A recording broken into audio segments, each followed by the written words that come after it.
Welcome to another episode of Simon Says, where facts come first. I'm your host, Jenny Simon. Grab your popcorn, your beverage or drink of choice, a glass of red wine, maybe a cup of coffee. Don't forget the Kool-Aid for the kids. Call your grandma and your grandpa, your mama and your papa.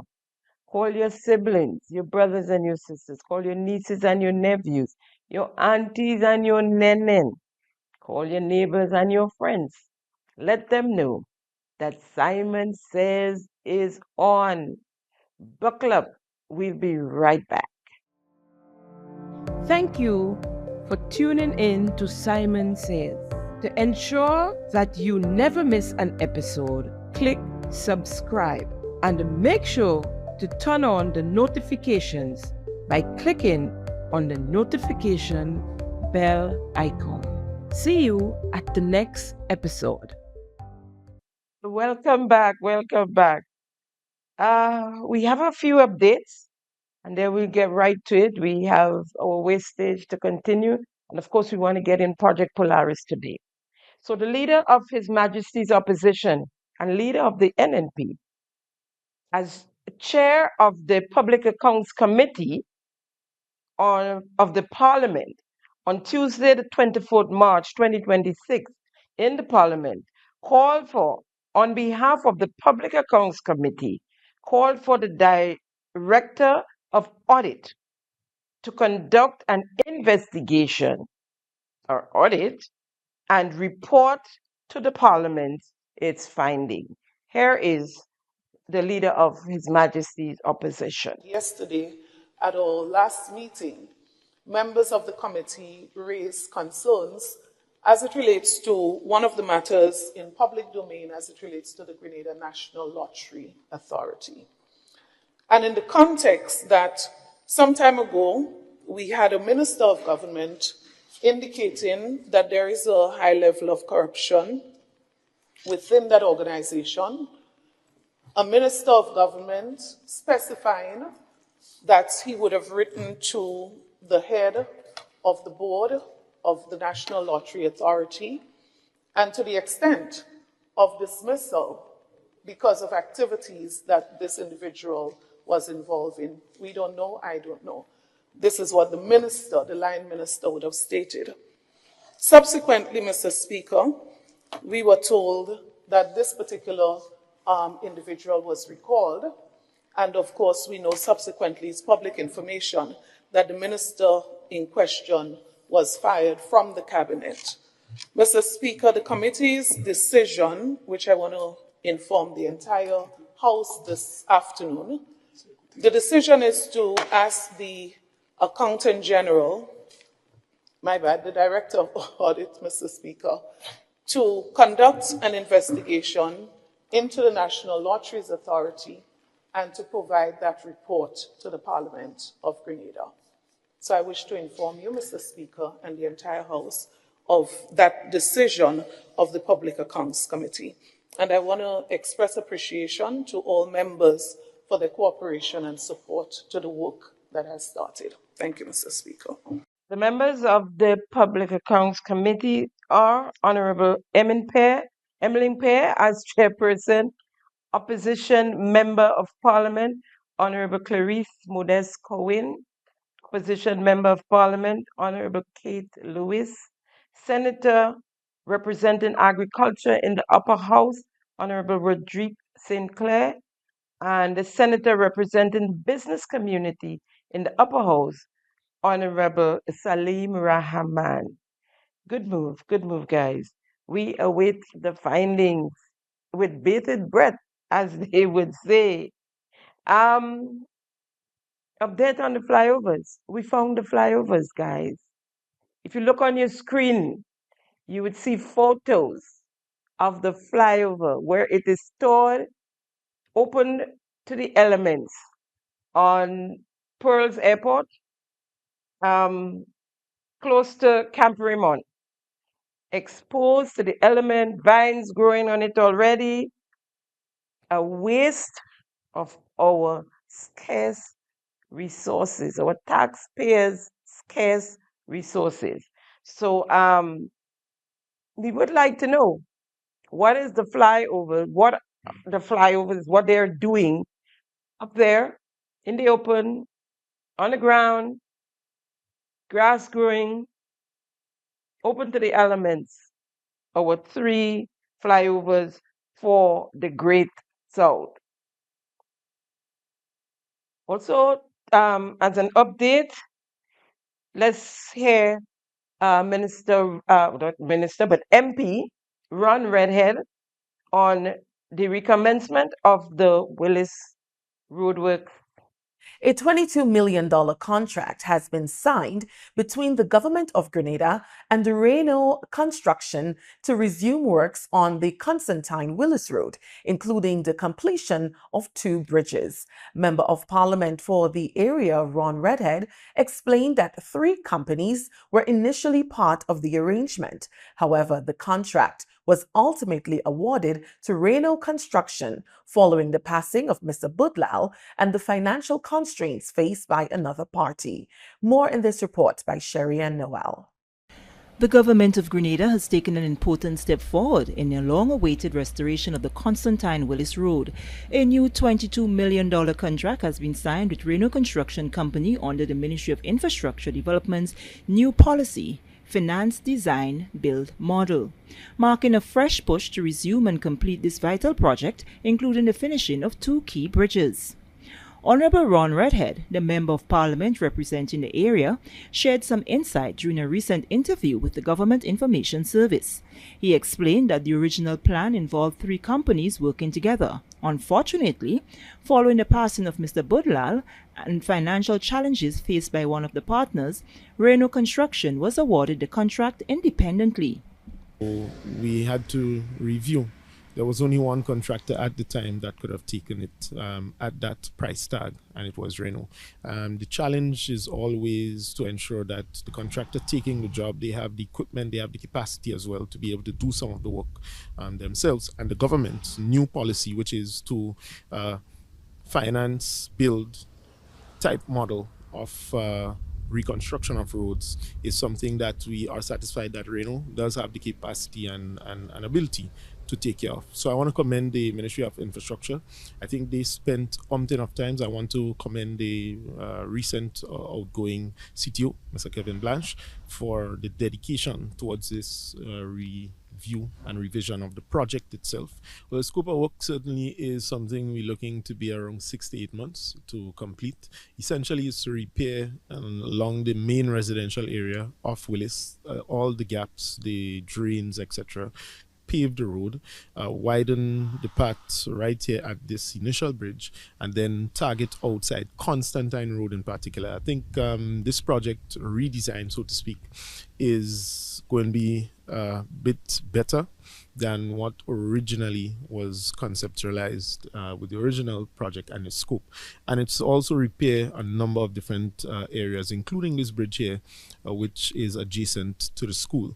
So the intention is that once we stick to the plan and the contractor is ready to start and commences, most importantly, everything should take almost be like clockwork to take the 6 to 8 months to complete. Honorable Redhead also shared that in principle, there have already been discussions between the contractor, his office, and the Royal Grenada Police Force to build a solid working understanding that will make it easier to manage traffic flow during the ongoing construction works. There are 3 main areas of this project where properties ought to be acquired to be able to get the desired results, and it involves the widening. So you have Mr. Andrew and the Methodist Church on the outside, the Constantine and Vendome Junction. You have Mr. Superville, where we are standing here right now, and you also have to just higher up from Mr. Superville, one of the other residents, where we would have to cut into the property to be able to widen the road along the hill going up. So essentially, it is something that we believe once commenced, it will take the 6 to 8 months, weather permitting, among other aspects and elements, to be able to complete. But we are very much satisfied. We want to engage residents as ASAP. We were here earlier on this week checking in with the gaps and so on that is outstanding, so that we could start the work along there, and that Reno the new contractor could be able to pave to get the work done. The essential part of it is to be able to ensure that we fix people's gaps. The Renault construction team, he says, will not be demolishing the existing structures already in place for the two bridges. However, with the redesigned drawings, some further alignment of the road will have to be done. Renault is the one looking at it. So far, it is clear that we will have to continue. So the original acquisition and compensation for Mr. Superville, and I want to place on record Mr. Superville's patience with this whole process, which we inherited to now, is something that we want to thank him for, and we are confident that this time around we will actually know when and how much he would be compensated for the property. The surveys were conducted earlier on this week as well, and so the intention is to keep the existing bridge base, and we may have to engage the school and the church property adjacent to be able to talk about the potential redesign. However, we'll have to keep the existing one. According to the St. George Northeast MP, the resumption of construction works on the Constantine Willis Road will create employment for skilled workers in the neighborhood and surrounding villages. Honorable Redhead encourages interested individuals to make inquiries at the Renault Construction Company office in Boucherjou. Sharianne Noel for the GIS News. Thank you, Sherry and Noel. But what you doing in Willis interviewing Ron Redhead? Ron Redhead is not a minister of government. So I hope when the opposition MPs call on GIS, they would show up. Because this Ron Redhead is an MP. As a matter of fact, the opposition, as it's in the Constitution states, they should be allowed to use the GIS. Just by the way. Now, I was reliably informed that the contract to Hanover Construction Company Limited. Now, Hanover was the company who started that roadworks there, the bridges and all. See the two bridges they talked about that they would leave? Hanover did those bridges. We'll come a little to that in a minute. Now, for the construction of Willis, the Constantine Road, Hanover was estimated at $8,640,154.94. That was what the estimate was for Hanover for that project. 8,600,000. So we could round it off as 9 million if we want. $640,154.94.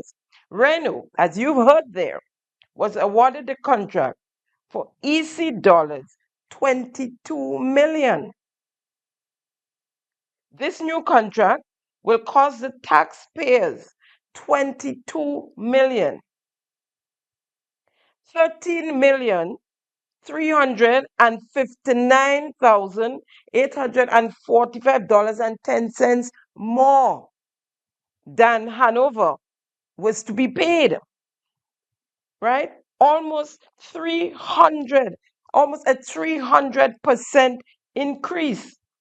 Even after Hanover already spent about 3 million on the said project. Money spent on two bridges, as they said, curbs, walls, driveways, walkways, retaining walls, sidewalks, and heavy earthworks. Now, surveying, all of which Renault has the benefit of. So some of the work already done, $3 million worth, right? $3 million worth of work was already done. They were estimated at 8.6 million, right? And Renault is still going to be paid $22 million. Well, that we don't understand that. However, also,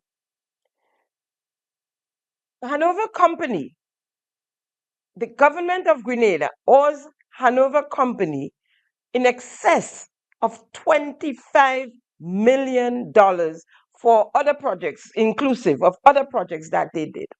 $25 million. They totally ignore them, and they're just moving on with Reno and charging Reno, and Reno is charging them $22 million for one project, that road project.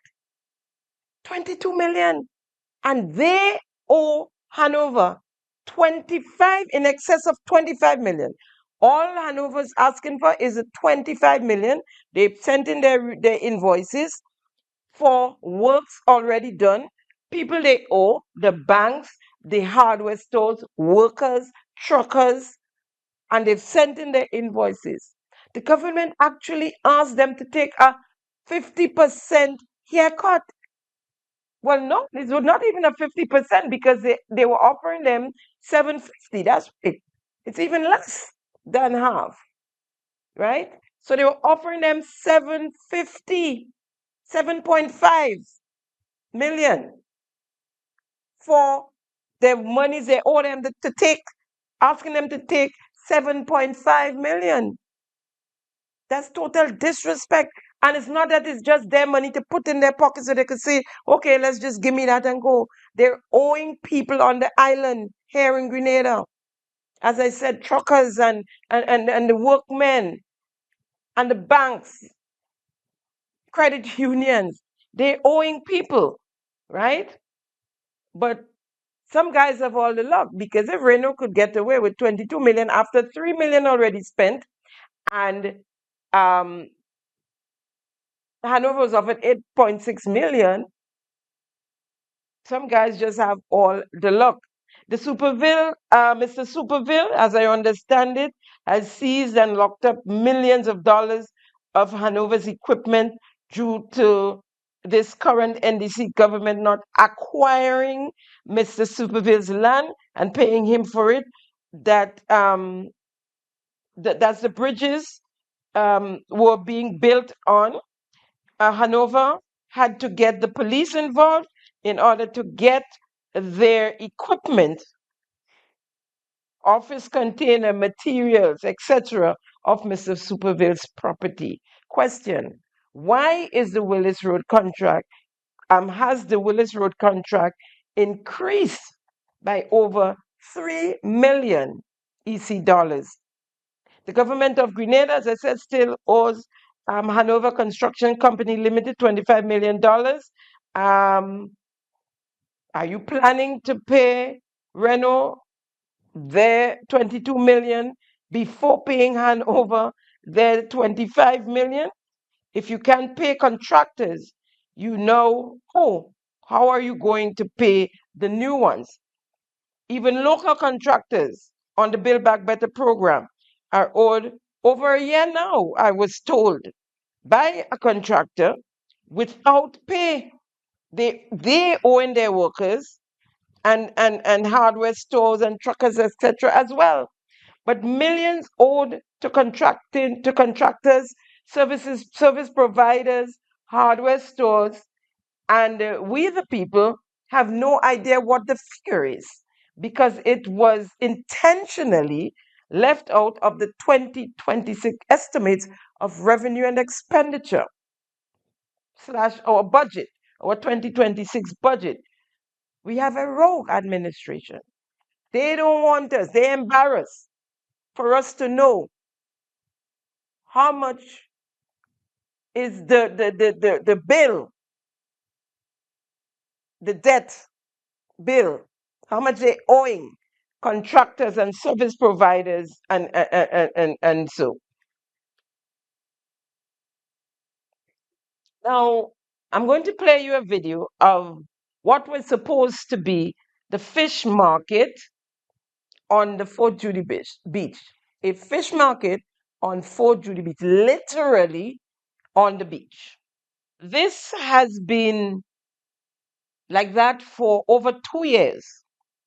What you see on the screen is what was supposed to be a fish market on the Fort Judy Beach. It was being built by the MP for the area, Andy Williams.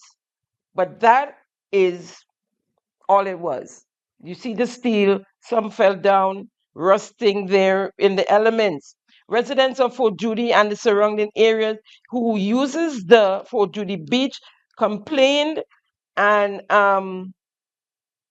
they complained to the relative authority, and the planning department stopped the project. There was no consultation, no permission granted. This is like the other projects, start and stop with no return. It's a rogue administration with rogue MPs and rogue ministers. Just decide he's building a fish market on the Fort Judy beach for the fisher folks in the area, Fort Judy, Calavini, Marion, and Woburn, that area, right? I think they asked for lockers somewhere, and my man decided he building a fish market.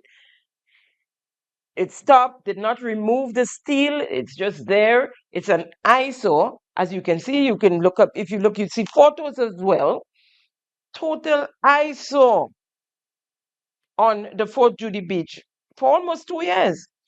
You guys remember the Monge bus stop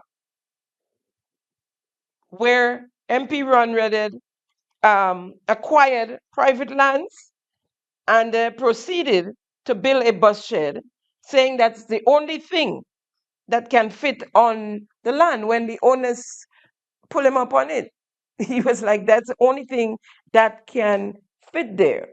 There is a short video of somebody decide to vend there as well. I see the owners put up a sign asking people not to vend or build anything on their property. But what is left of the bus shed now, right?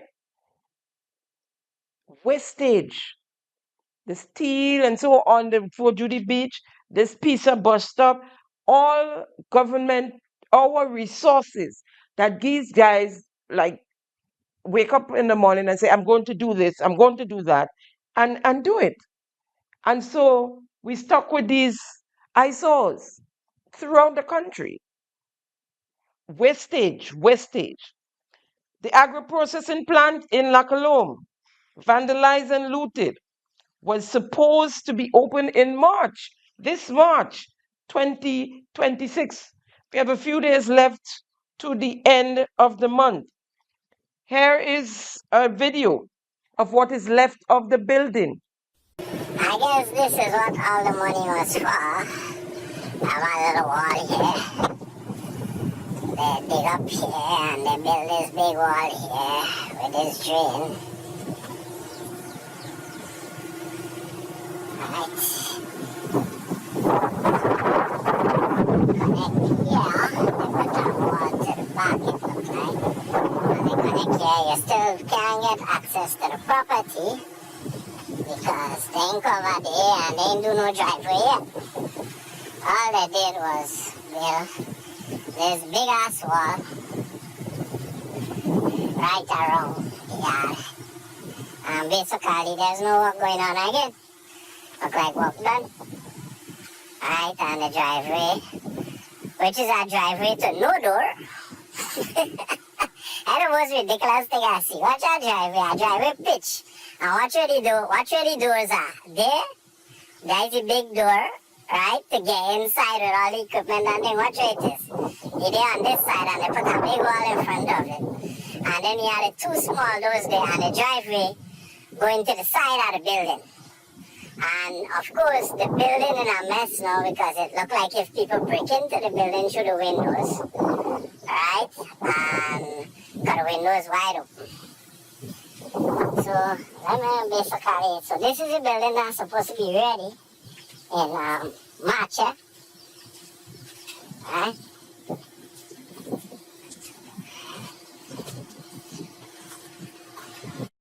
And the other thing, watch the front of the building. All the water from the roof dropping straight on the ground here. You have no preparation for drainage, nothing. So the water are going in the drain. You are draining now.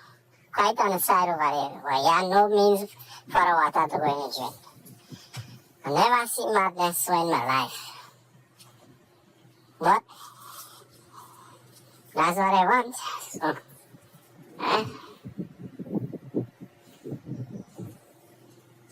of course, all the building windows break up. You could just go straight inside. There's still no electricity, no plumbing, nothing in the building.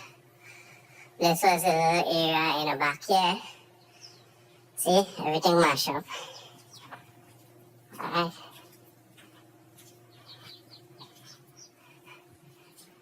See? Everything mashed up.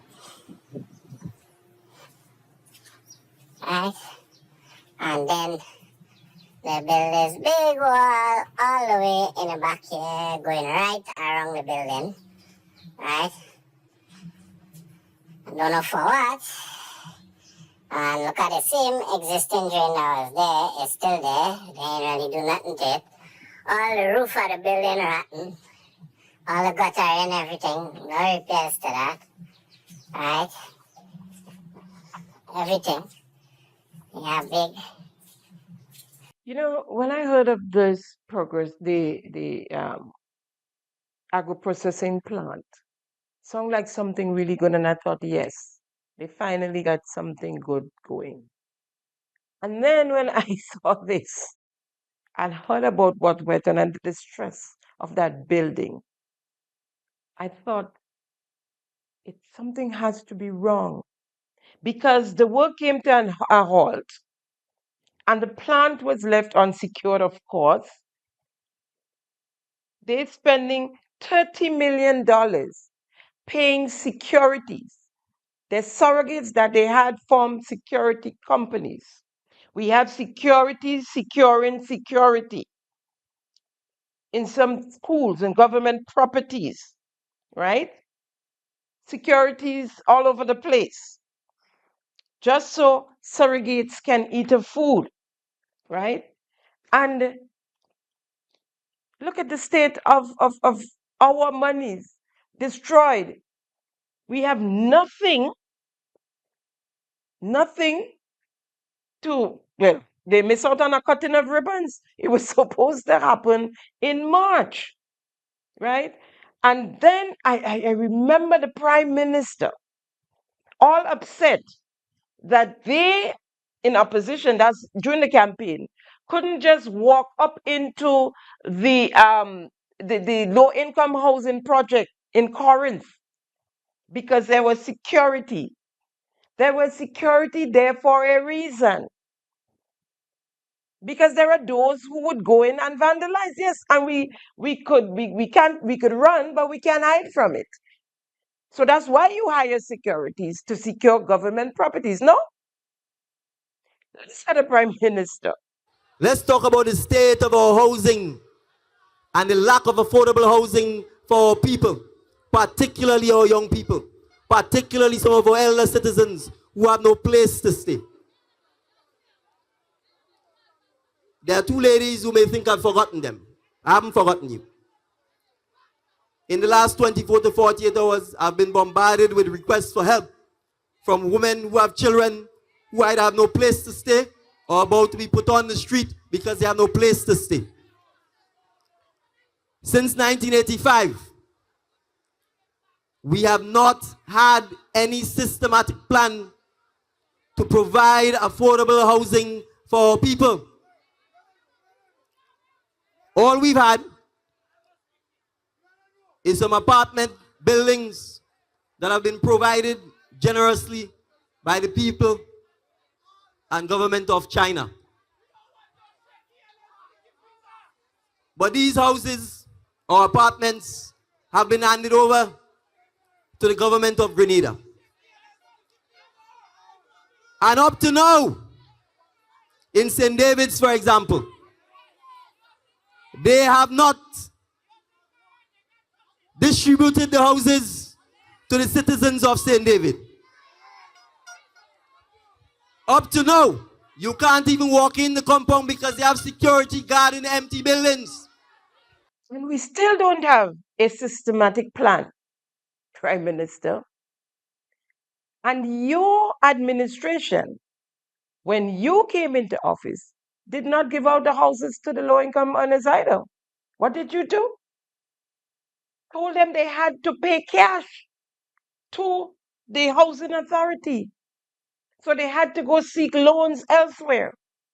And so now, middle income persons who don't live in Grenada, persons from the diaspora, they're the ones who own the whatever little properties that are sold. Persons that can afford it.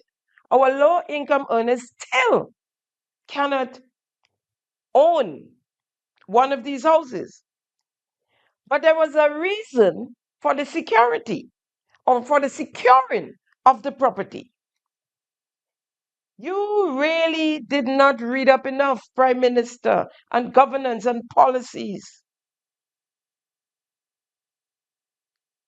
That was the reason for securing the property. You see what happened to the agro-processing plant that was left unsecured? You learn a thing or two, right? The 15 pickup trucks from the parliament for the parliamentarians. Of course, you know the members of His Majesty's opposition did not accept the SUVs bought for the MPs, and the Speaker of the House and his new SUV bought from the monies, the people's monies, and the $200,000 brand new BMW added to the Prime Minister's fleet of cars, whilst the Grand Roy police station has no vehicles, not one, and over 2 years now, or more, I was told. They borrow vehicles from the Guelph police station, and that is if they have available, right? Give them a couple of the constituency pickup. We have constituency pickup selling salt fish on a day. We have constituency pickup driving from St. Patrick East to St. George's every day. Don't know the reason, because as far as I know, the minister lives in St. George's. So it's either they're coming from St. Patrick East to pick him up at his home in St. George's in Mount Parnassus and to take him to work. But I'm not sure what that one is about as yet. But it comes from St. Patrick East and there are those that the ministers, the MPs, the opposition MPs did not collect. Give it to Grand Roy. Give it to Grand Roy Police Station. Give them a couple vehicles, whether it's the constituency vehicles or not. Give them 2 vehicles so they can do the work that they paid for as police officers. Recently in Grenville, in Paradise, it seems like there are needs for vehicles as well. The big green prison vehicle showed up on the site of an accident. I was told a couple of weeks ago that they didn't even have booklets to write up charges. So some persons, if they get now, some persons got away, even though they stopped them, was just to warn them because they had no charge booklets, so they couldn't charge the persons if you wasn't driving with seat belts or on the phone or so.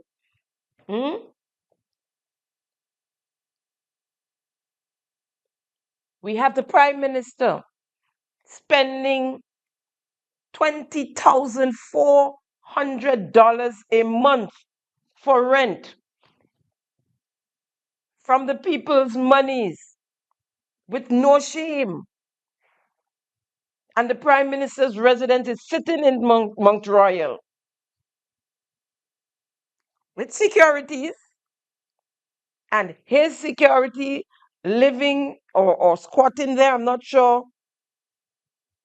But as was said by his friend and someone who seems to be the mouthpiece or the face of the NDC now. You see flyers for every minister has been put out by this individual on Facebook for the NDC. It started with the Prime Minister and it's trickling down, saying that the Prime Minister's residence is just not good enough for the Prime Minister. But I'll have you know that the Prime Minister waited 7 months for the renovation of the $20,400 property that he's renting now. Some say he's not anymore, he's paying mortgage. I don't have that information confirmed, right?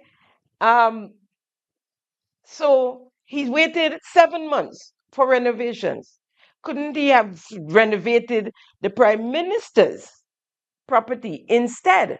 And now we, the people, would not have been paying this $20,400, right? This is why the Prime Minister did not move into Mount Royal. Folks, we bring to any situation in life that we ourselves are in, who we are, our standard and quality. And if we have none, we will bring that too. We have had lots of low-class people with access to social media who feel Mount Royal is fit for a Prime Minister to reside in as it is. You should ask the government to let you stay there because it is vacant now. That place has for years outlived its usefulness. Has any of you who are today talking about the current Prime Minister's decision to not relocate to that Labast, overlooking Darbo, Mount Rush, River Road, Queen's Park, taken an objective look at it to see if you have a dog, if you will, that you really love, that you would allow to live there right now as it is?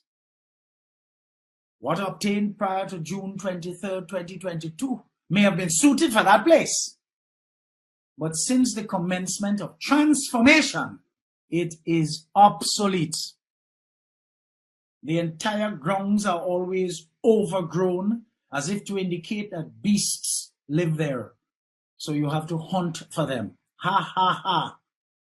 As we say, joke day. Anyone who knows the humble man that our current Prime Minister is, you would know that he's also classy.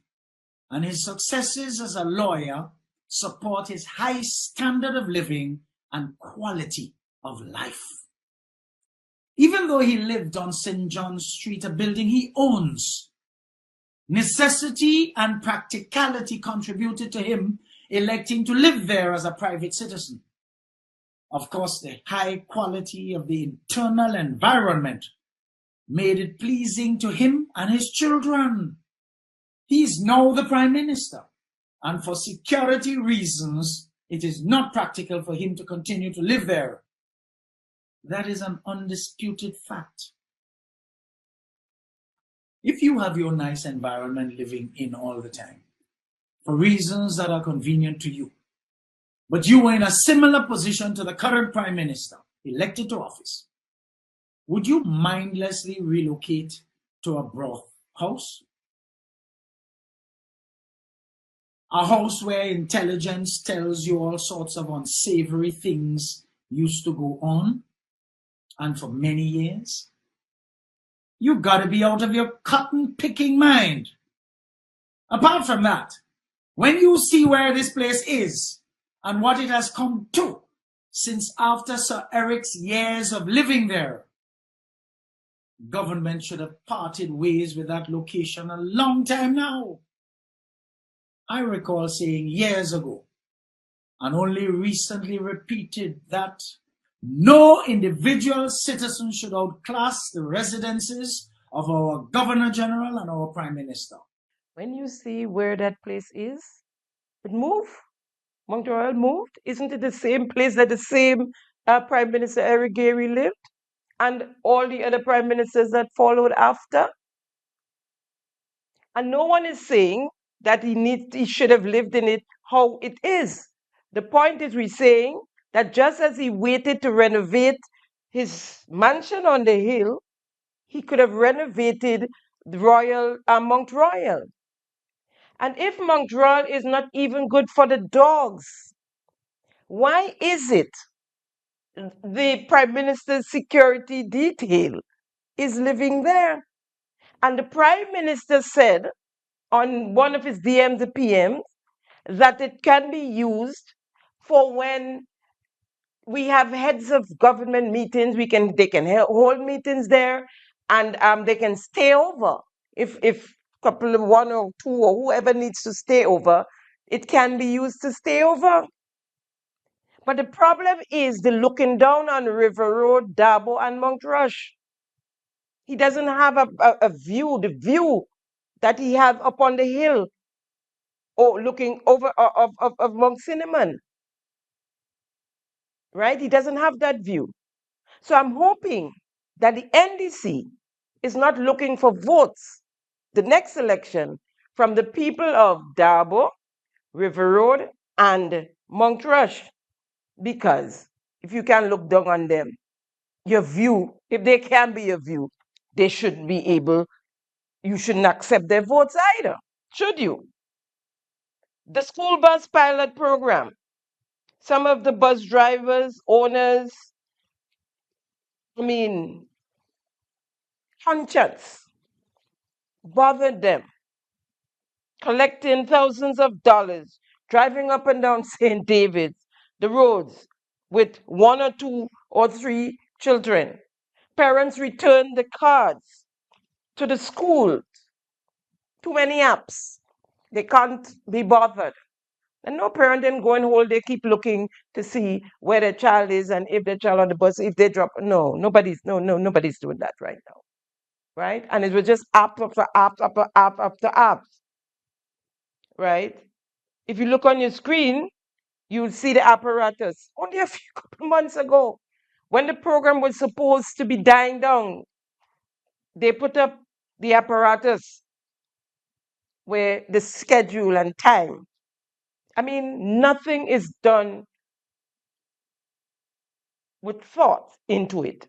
No planning. It's just peckamel. Another waste of our monies. And the NDC can't seem to be able to do anything. First, just do it and it happen. You plan, you execute, and it's okay. Everything is a pilot. A pilot this and a pilot that and a pilot if it didn't work. And then we just hear nothing after the pilots in work because none of the pilots worked. And then we just heard nothing about it. Another waste of our resources. One bus they ended up having in the end. One bus. So we need no route. We know the bus, one bus. The whole thing has failed. Then there's the many lawsuits brought to the government for wrongful dismissal. It's probably about 20 of them now. Cases that they've lost either through the court or through the union on behalf of their workers. Mr. Byron Campbell, that they removed him as managing director of rural development. They've lost that case as well. This one is going to cost them a pretty sum. Damages, settlements. The hearing was set for December 2025, but the government appealed, trying to save face, when the case, as far as I understand it, was a slam dunk. Wasting time and more money. There is this one that's still in court. The case involving the former deputy registrar and the attorney general of Grenada came up for hearing on the 19th of January 2026 for pre-trial review. The court ordered, with the agreement of both parties, that the matter be sent to a judicial settlement conference, JSC, for settling of the matter. If settlement is not achieved, the matter goes to trial. That's another one. They're going to have to pay a pretty sum for. Among others was the Carriacou Four, who also got justice, and the St. Andrews Four, who got justice as well. All 8 fired because they campaigned for the NNP in the 2022 general elections, wore T-shirts, and a couple of them probably was on platform in their constituency, same as our now. Well, I'm not sure what she is now. She was PS in the Ministry of Health up until the recent reshuffle. T-shirts, NDC T-shirts in the front of the stage all the time. Our the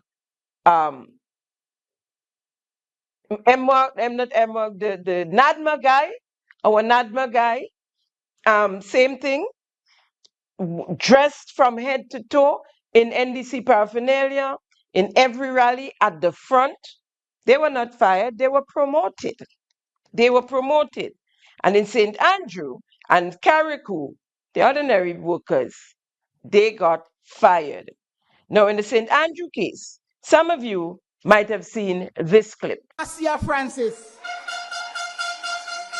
Teacher Lisa, God got you. St. Andrews Northwest stands firm behind you.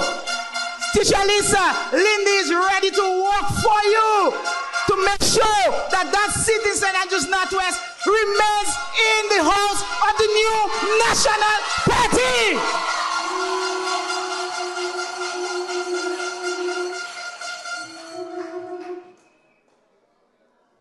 We are ready. We are ready in St. Andrews Northwest to do the work and to bring home that seat. That will be the first seat declared. We're not joking. We're not joking in St. Andrews Northwest.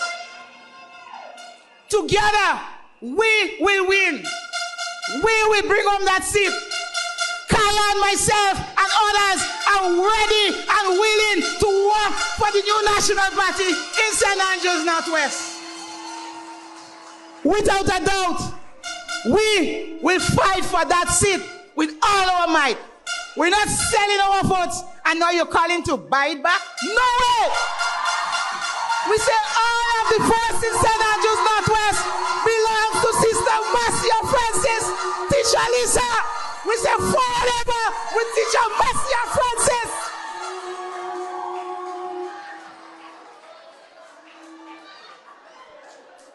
We stand firm by our word. Teacher Lisa, stand up. Stand up. We are proud of you.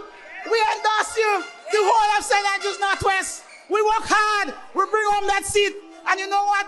They sold our votes. We were broken. We were... Brothers and sisters, I stand firm with you. We are ready to work. We will bring home that seat. One love, St. Andrews Northwest, forever, forever.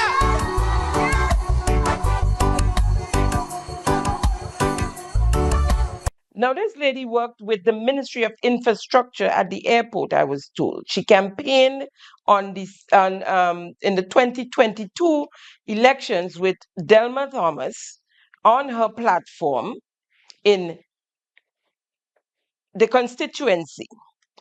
Delma Thomas paid for her and others to go to studio and record a song, her theme song for the campaign. I was privy to listen to the song. It was sent me, I was able to listen to the song. She had them calling Stantiglo names, right? Now, after crossing the floor in the lower house of Parliament, referring to the workers. The workers, she got fired because she had them and she was in a position to save them. This is what she had to say. As a three-time MP, more than anyone else, I understand that election has consequences. And I understand that a new government, you will see change in people who are employed. I understand that there will be changes across ministries and across the country in different areas. Mr. Speaker, as I look or as I deal with two particular issues in my constituency, I planned that I would never raise the issue of people being sent home, understanding that election has consequences and certain things will happen. But Mr. Speaker, I saw a young man call me crying that he had a work in a particular place and he was sent home. He has an issue with the court and he was had to take care of his child. And I saw another young lady writing on Facebook that she's so depressed. So I reached out to her and she said she's unemployed. No, she was part of some gang somewhere and not exactly from my constituency. Election has consequences. This is what she said to the ladies, at the ladies, after they lost their jobs because of her. And she crossed the floor. And you heard the lady, Lindy, who said she sold their votes. And now she's calling to buy it back. Of course, the union fought for all 8 workers, the 4 in St. Andrew and the 4 in Carriacou, and won their case, and they were compensated had to be, by the government of Grenada. Who remember the corruption in the constituency of St. David and the firing of Mr. Rondell James? I did a whole episode on that, right? Fired after 18 years in the system with no compensation. He was fired. After 5 years as road officer in St. David's from 2020 to 2025, Mr. James said he was sent home because he refused to be corrupt. Well, the union so took up his case, and Mr. James, who worked in the Ministry of Infrastructure for 18 years, won his case, and he has to be compensated. Now, this one is recent. I'm not sure if he received his payment yet, if he did receive his payment. And there are many more, like CJs. Remember CJs? I'm a lawyer. If they want to sue, they could sue. Well, they sued and they won the case, right? The worker from the Ministry of Legal Affairs, amongst others, and more to come. All a waste because we have high-handedness and people who are arrogant and in power. And we're going to fire you no matter what. And as I understand it, even though sometimes the Attorney General is being warned that she shouldn't do it, she turns around and do it and costs us, the people, money, more wastage. The Carriacou roundabout. How much money was spent on that roundabout? The woodworks done on those planks look expensive, and woodwork is always expensive. What is the purpose of the Carriacou roundabout? After that heads of government meeting was held here and they gone home, what is the purpose of the roundabout? Another waste of our resources. It's there in the elements. I see every so often they have to sand and revarnish. What for? Our ministry of finance is housed at a hotel. Another set of wastage. As a matter of fact, it's taken up 2 floors in that mall. The top floor, which is the 3rd floor, and the floor immediately below, which is the 2nd floor, costing the government and people of Grenada millions. How much are we paying them? Word was that as much as $230,000 a month. Is it true? Tell us what it's costing the government and people of Grenada for the rent altogether for the Galleria Mall.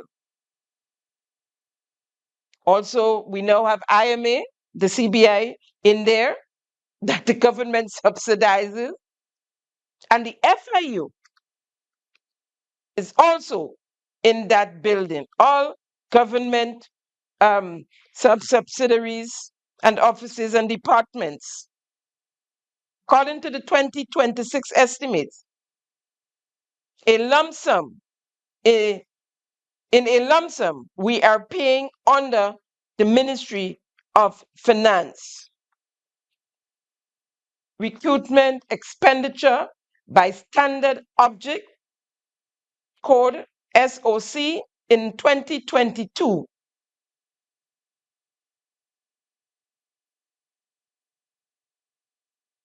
$283,911. Remember, half of that year was governed by the previous administration. So in 2022, $283,911. In 2023, it went up to $457,982.65. In 2024, it went up further to $2,763,158. In 2025, a significant further increase to $3,460,839. All actual provisionals, meaning monies spent. According to the 2026 estimates to do with rent under the Ministry of Finance, in a lump sum, so we don't know, they didn't tell us how much for IMA separate from the Ministry of Finance or what. It was in a lump sum, right? We are paying under the Ministry of Finance recruitment expenditure by standard object code SOC in 2022, and we must remember that 2022, half of the year was the former administration, right? And then from July, from June, actually, 2022, well, July, to the end of the year, the NDC, right? 2022, $283,911. $283,911. That's 2022. In 2023, rent went up to $457,982.65. In 2024, it went up further to $2,763,158. In 2025, a significant further increase to $3,460,839. All actual provisional, meaning money spent, not just estimate, that's money spent. But listen to Prime Minister Deacon Mitchell before he became Prime Minister as leader of the National Democratic Congress. You will see significant buildings in a dilapidated state that is owned by the people and state of Grenada. The government has in St. George's. The government has failed to maintain it, has failed to invest in those buildings, and instead it is renting properties all over the place. It is renting properties all over the place. Almost don't make any sense. It makes absolutely no sense. All right, so you have significant wastage in those areas because there's no rationalization as to how you use government services itself. And it is sad because, to me, if we invest in properties that are already owned by the state, right, and we can maintain these properties, it allows the state itself to use them, and it allows the state to rent some of these buildings to private citizens so that the state itself can get revenue, right? And that we can then invest in things like our police stations, which are in terrible conditions. Right? Our healthcare centers, which in many instances need significant upgrading. So look who's talking about significant wastage and that the monies could have gone to the police station. Yes, all of what you're paying for your rent could have gone to the police station if you had gone to Montreal. And this hotel you're renting for the Ministry of Finance, we could have found cheaper rent if the ministry, the financial complex need renovating. Okay, but it could have been done differently instead of renting a hotel. And you are paying hundreds of % more for rent than the former administration paid. Yet you condemned it. And as you said, look, pot calling kettle black. We have the Postal Corporation, who's broke at the moment. $3 million earmarked to purchase property to house the corporation disappeared. What is? It was given to central government to pay bills. They then proceeded to lease the property on the Carriacou in the old cigarette factory, now owned by a company called Phoenix Investment Inc., owned by a gentleman, Mr. Worry Joseph. Word is for a rent of $40,000 a month with a postal corporation already spending over $800,000 in rent and retrofitting the space for the corporation to move in, the Postal Corporation. But work has stopped for months now. And according to the chairman of the board, is to review the project. After it's probably halfway through, I don't know, because the place still looked pretty empty to me. They've been working, and you saw no progress. To me, the building is not halfway ready. And we don't know where the Postal Corporation is at the moment. At least I don't know. Since they had to move out of where they were, the building written off as a health hazard for the workers. And that is why they were saving towards purchasing their own property. Now, whilst there was a cut in the budget for the Ministry of Infrastructure of $34 million, the Ministry of Health, it cut $42.2 million in the area of material, supplies, and equipment. The Ministry of Health, people are cut by $42.2 million. The Ministry of Social Development, a $9.4 million cut. The Ministry of Housing, a $12 million cut. Capital investment in education, $23 million cut.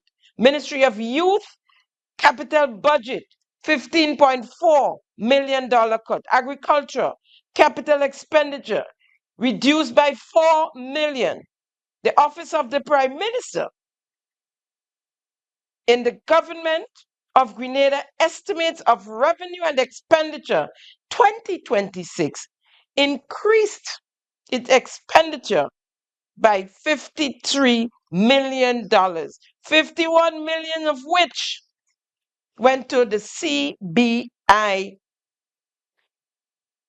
agents, of which Prime Minister Deacon Mitchell, Minister Dennis Cornwall, and advisor to the government and Prime Minister and Ambassador Andrea St. Bernard.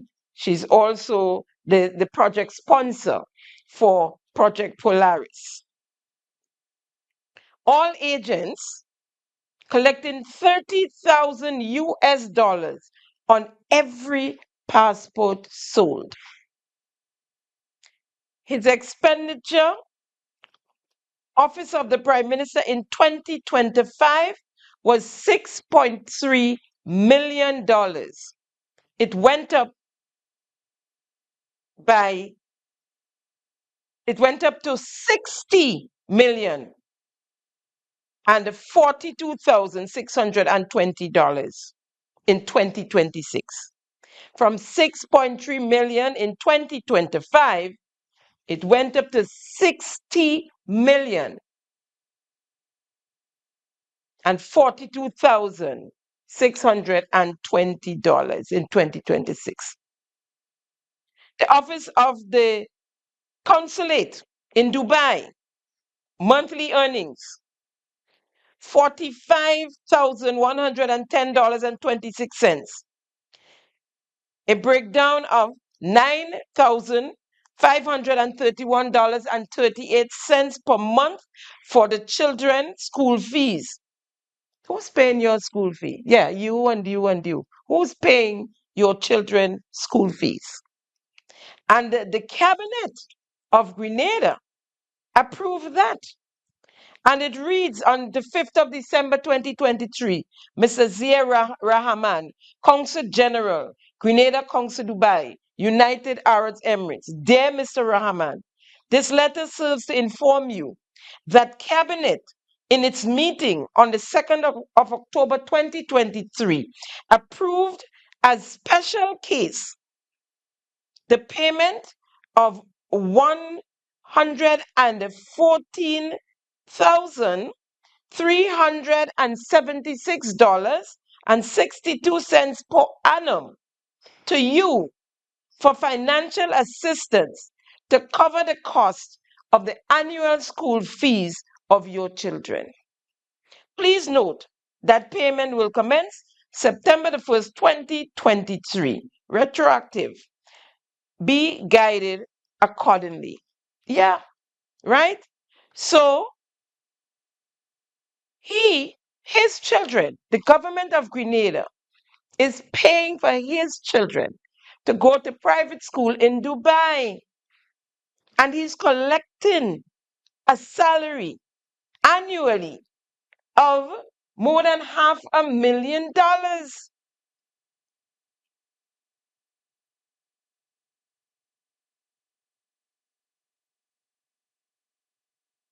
Right? $17,390.88 monthly salary. That's his salary. And a monthly rent of $18,188. Now, all those are in ECD currency, right? This equals to $45,110.26, an annual compensation package of $541,323.12. So his annual compensation package is more than $500,000, right? That is for Consul General in Dubai. A difference, my friends, of $445,000. And when compared to the former Consul General, in Dubai who was only making $8 million annually in excess. She had a salary of 3,000. Well, not a salary, her package rather. Her package monthly was $3,000 when Mr. Rahman's package monthly is $45,000 plus dollars, and his annual package is $541,323.12. According to Dr. Justin Pear's research, the Prime Minister travels. Prime Minister Deacon Mitchell has emerged as one of the most international mobile leaders among all small island states worldwide. Within a span of 1,215 days in office, he has embarked on 51 days overseas trips, averaging 2 per month, with each mission lasting approximately 8 to 10 days. This equates to an estimate of 408 days spent abroad. The Prime Minister has spent over 50% of his monthly working days, about 11 out of 22 days per month outside of the country. No other Caribbean leader has matched this level of foreign travel intensity. In practical terms, this means that Grenada, a nation, is just 120,000 people, has operated without its head of government physically present for nearly 10 days every month. And it's more than that, and it has increased. The composition and character of Prime Minister Mitchell traveled also distinguish his administrative form, its region counterparts, from its region counterparts. Each official mission is typically accompanied by a 6-member plus delegate, which often includes his chief of staff, his press secretary, personal advisor, executive secretary, photographers, other protocol officers. Travel as usually conducted in first-class cabins or via chartered private aircrafts, placing these journeys among the most expensive per capita in the Caribbean. A competitive regional analysis further highlights that the exceptional nature of Grenada's travel record between 2018 to 2025. Barbados Prime Minister Mia Mottley undertook approximately 93 trips over 7 years, averaging around 13 per year at a relatively modest US dollars 15,000 per trip. Let's hear Mia Mottley as she explained to her parliament something we wish to hear from our Prime Minister surrounding her trips. I have done the total, and in 7 years, the total amount comes to just about 1.457 million across 93 trips, with an average of $15,000 per trip, Mr. Speaker. I don't travel first class. I go at the last possible minute and return at the earliest possible minute. I do not stay in luxury suites, as was the wont of many a minister before this government came into office. And Mr. Speaker, everything is here. attendance. Look at all of them. If it isn't Carriacou meetings, it is the UN meetings. If it isn't the UN meetings, it is the COP meetings. If it isn't COP, it is individual meetings that require us security. On occasion, I have done 1 or 2 speeches. And Mr. Speaker, if I were only spending money, I wouldn't mind. You might curse me. That 1.45 million, you know what I asked the PS to prepare for me too, sir? What are the benefits in terms of grants that this government has gotten as a result of that travel? Mr. Speaker, would you believe that this government, and I'm going to be fair, because when the ministry prepared this, they included one figure that came at the beginning of 2018, and I don't have nothing to hide. So I told the minister, take that $27 million out. 27.6 million and 83,000. Take it out. So subtract that from $146,887,000 in grant money. Not loans. Mr. Speaker, you know what grant money is? It's free. When you walk out of Parliament, Mr. Speaker, fella, give me $20 there. That is free money. How much grant money we got, Prime Minister Deacon? Tell us. Tell us how much you spent. Tell us how much grant money you got. We are still waiting to find out how much money you've spent. And we're not just dealing with the Prime Minister's office now, because that's Prime Minister we've been talking about there.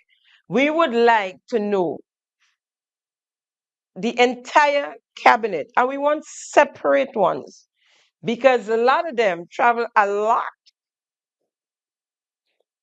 And so we would really like to know. Mia came and she opened up her books went and opened up her books in the Parliament. By contrast, Prime Minister Deacon Mitchell, shorter tenure already accounts for nearly 60% of Prime Minister Mia Mottley's total trips, but at a much higher cost of $35,000 per trip, totaling an estimated $1.8 million to 2.3 million, or EC dollars 4.9 to 6.2 million. Larger economies such as Trinidad and Tobago reported overall government travel expenditures, meaning USD 250 million over 5 years. But those costs are spread across multiple ministries. When adjusted for population and GDP, Grenada's per capita expenditure are on Prime Minister's travel ranks among the highest in Carriacou. Both the ambition and the financial strain of the Prime Minister's extensive global outreach strategy. When the Prime Minister is out of the country, important government work slow down, because we know it's a one-man movie, right? Decisions that needs his approvals, such as signing off of projects, well, since the bribery, that ain't happening no more. He got to sign everything. Coordinating between ministries and monitoring how public monies are spent often get delayed. Remember, it's a one-man show. It's estimated that the Prime Minister is very valuable to the country if we imagine each working day of his leadership is worth about 10,000 EC dollars based on how much influence he has over spending and national decisions. Then being away for 408 days means the country loses 4 million EC dollars worth of leadership and decision making time. That loss is equal to about 0.2% of Grenada's total GDP, which may sound small, but for a country with limited resources and heavy debt, and more is added, right? It's actually a significant economic cost. In short, frequent travel doesn't just create administrative delays, it also has a measurable impact on the nation's efficiency and productivity. He spends as much as 10 days out at any given time. Each time the Prime Minister travels, projects requiring cabinet approval or ministerial sign off are delayed by an average of 4 to 6 weeks. This creates a kind of bureaucratic traffic jam. Businesses and development partners have to wait longer to get paid or to start work, which raises their costs and makes them less willing to invest in the future of Grenada. As a result, all but one of his ministries have failed miserably. Under the performance category, the Ministry of Infrastructure, and that's because it's managed separately. All other, and that's the Ministry of Information, all other ministries of his has failed. And on the performance category, we'll run through quickly: infrastructure and physical development. On the performance category, weak. Public utilities, weak. Civil aviation, weak. Transportation, weak. National security, weak. Home affairs, weak. Public administration, home affairs marginal, I'm sorry. Public administration marginal. Information strong. Disaster management weak. Prime ministership, prime minister, prime ministership moderate, and the St. David's constituency moderate. Now, while the prime minister and his entourage is out there on their trips or their jamborees, as it is sometimes, the country is failing and is going belly up. And what have we to show for all those travels? What has the prime minister brought home to us? 1,000 cricket bat or cricket kits and some MOUs. I think about 20 of them, and most of them not signed. We are paying Mount Sinai Hospital out of Manhattan, New York, 2.5 million US dollars annually for affiliation for 15 years, a 15-year agreement. And for the first 5 years, we're paying 2.5 million USD. The other years to come, it will increase. Here is Andrew St. Bernard on the 15-year agreement. 15-year arrangement, this big picture, long-term arrangement that you have with that you intend on having with Mount Sinai. There are two parts of this question.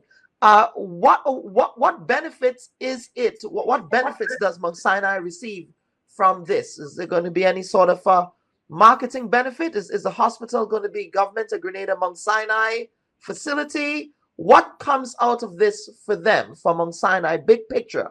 And the second part of that question is, I know that 15-year arrangement that you have, what measures are in place to ensure continuity should in the event or in the unlikely event that a government changes? What happens to that arrangement? If, administration, because, different administrations have different priorities and things like that. So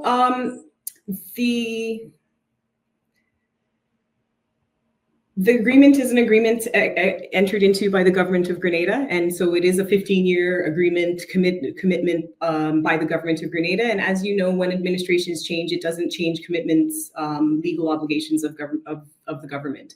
Certainly, a new administration might choose to make new commitments or change commitments, but the 15-year arrangement is a legal obligation on behalf of the government of Grenada, and so unless there's a termination or breach of that agreement, it would last for 15 years. All this, and our health system is at rock bottom, really. As I speak now, both anesthesia machines at the General Hospital are down. We continue to have all the ills, a lack of material, gloves, gauze, suturing thread, lack of basic medication, painkillers, lack of reagents to do basic blood tests, the usual. But we are paying Mount Sinai $2.5 million annually. It's all about showbiz. We like big names. And that is why we bought what is now 84 acres of land to build a hospital that only needs 12 acres. An extra 72 acres is to build the Project Polaris Medical City.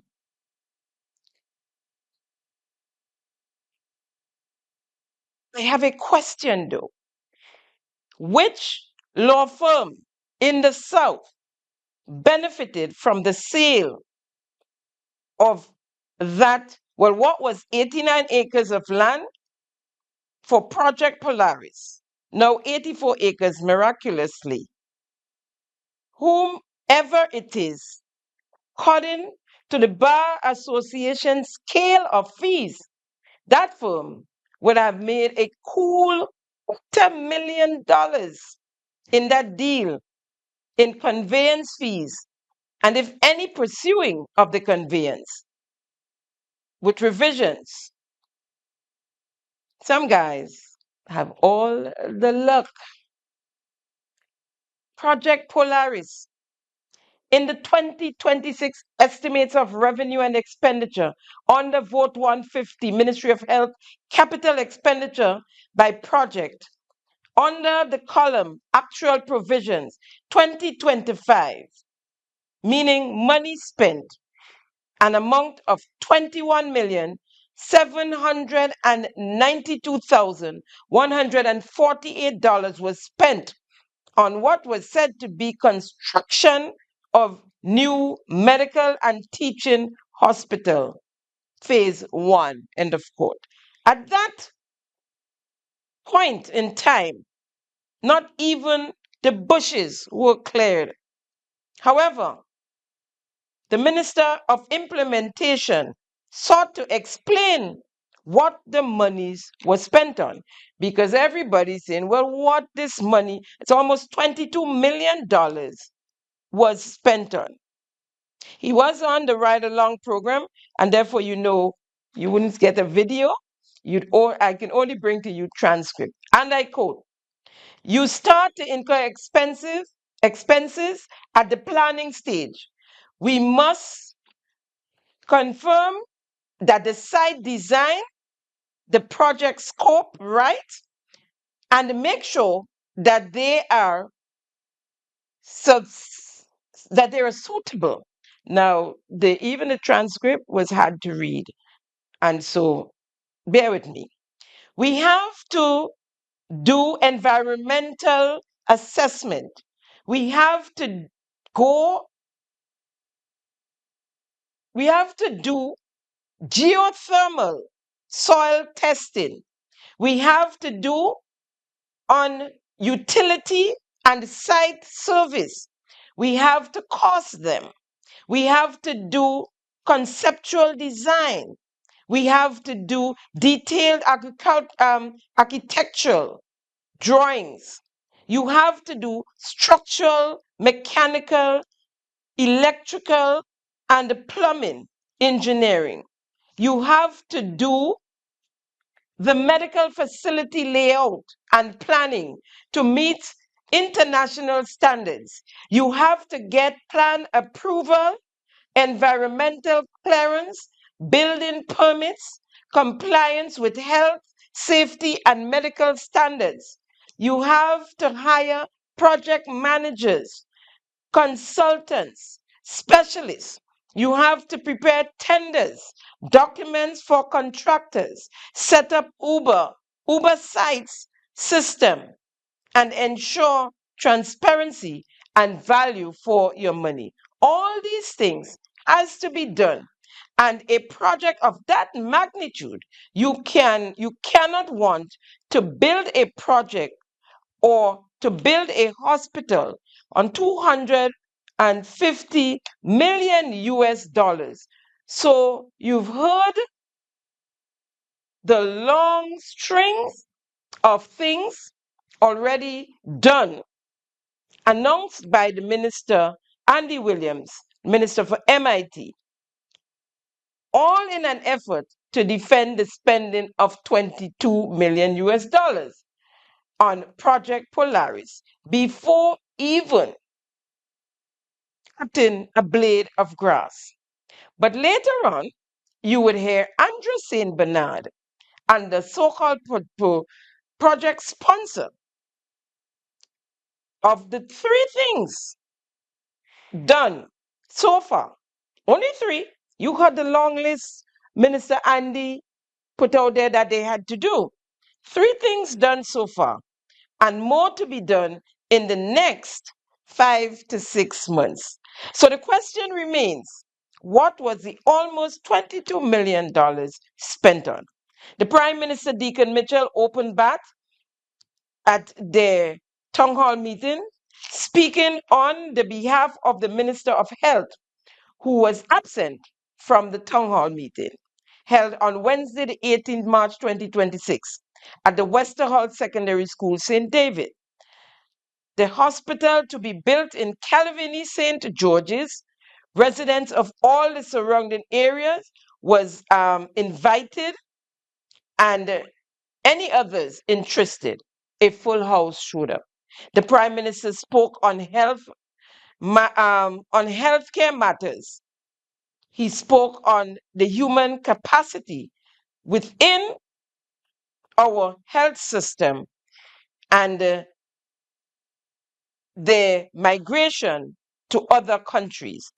He spoke of the honorarium given to doctors and nurses by his administration as if to suggest the migration ended. Furthest from the truth, and we all know that. And the hiring of doctors and nurses from Nigeria and Ghana, respectively, is testament that is not a fact. The Prime Minister spoke of them hiring over 1,000 health workers. Not sure who they are and where they are, but I took my grandson to the emergency on the 8th of March 2026, and things remained the same with the doctors. There were one doctor on call with one nurse on the floor. It got worse, as a matter of fact, because before, even when there were one doctor, you'd find several nurses, sometimes three, at the emergency. I can attest to that. But on that day, there was only one nurse on the floor. The service was great, I must say, when they eventually got to us. But the wait was way too long. Imagine one nurse to serve the entire emergency on a Sunday morning. There were quite a few. There were a lot of people lined up to see the doctor, right? I mean, a 3-year-old, and having to sit and try to keep him still waiting to see a nurse. Or, well, a doctor first, and when the doctor eventually came, she said, okay, the nurse will take over from here. And we had this long wait. I called out to the doctor once when I see her passing. I said, you have forgot us. She said, no, we only have one nurse on the floor, and that's why the wait is so long. The Prime Minister said he had spoken to the junior doctors, the women junior doctors, he said, he specified, and they were crying. Some of them were pregnant. Now it kind of sounded like it's in the water, because he said some of them were pregnant. I said the Prime Minister. I met with some of the junior doctors, particularly the female ones. They were crying. They gave examples of some of them are pregnant. They want to go on sick leave. There was nobody to even respond to their request to go on sick leave.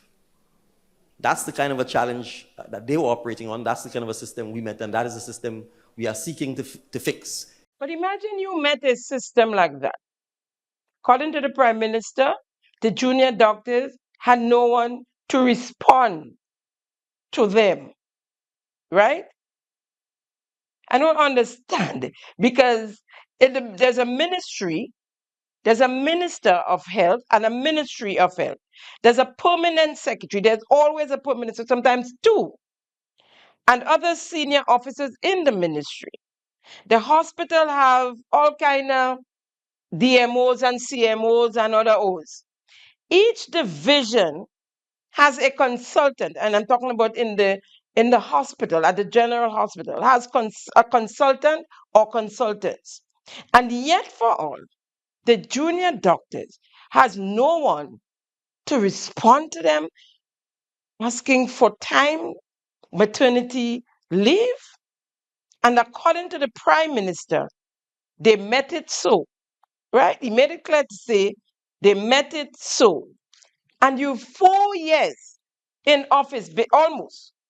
So 4 years later, you've done nothing to fix a system like that, where you just put somebody in place to deal with the junior doctors. They have all sorts of senior officers in the Ministry of Health. You telling me the Ministry of Health was without permanent secretary and other senior officers? You all met it like that, and it's still like that? That's a fib. That's a Tim. Added to which you paying Mount Sinai $2.5 million annually, with 1 year already gone. And you guys together with Mount Sinai couldn't fix that. That's extemporating, more deception and lies. And they're crying to you, Prime Minister. Statutorization for the General Hospital. The story is back on the front burner.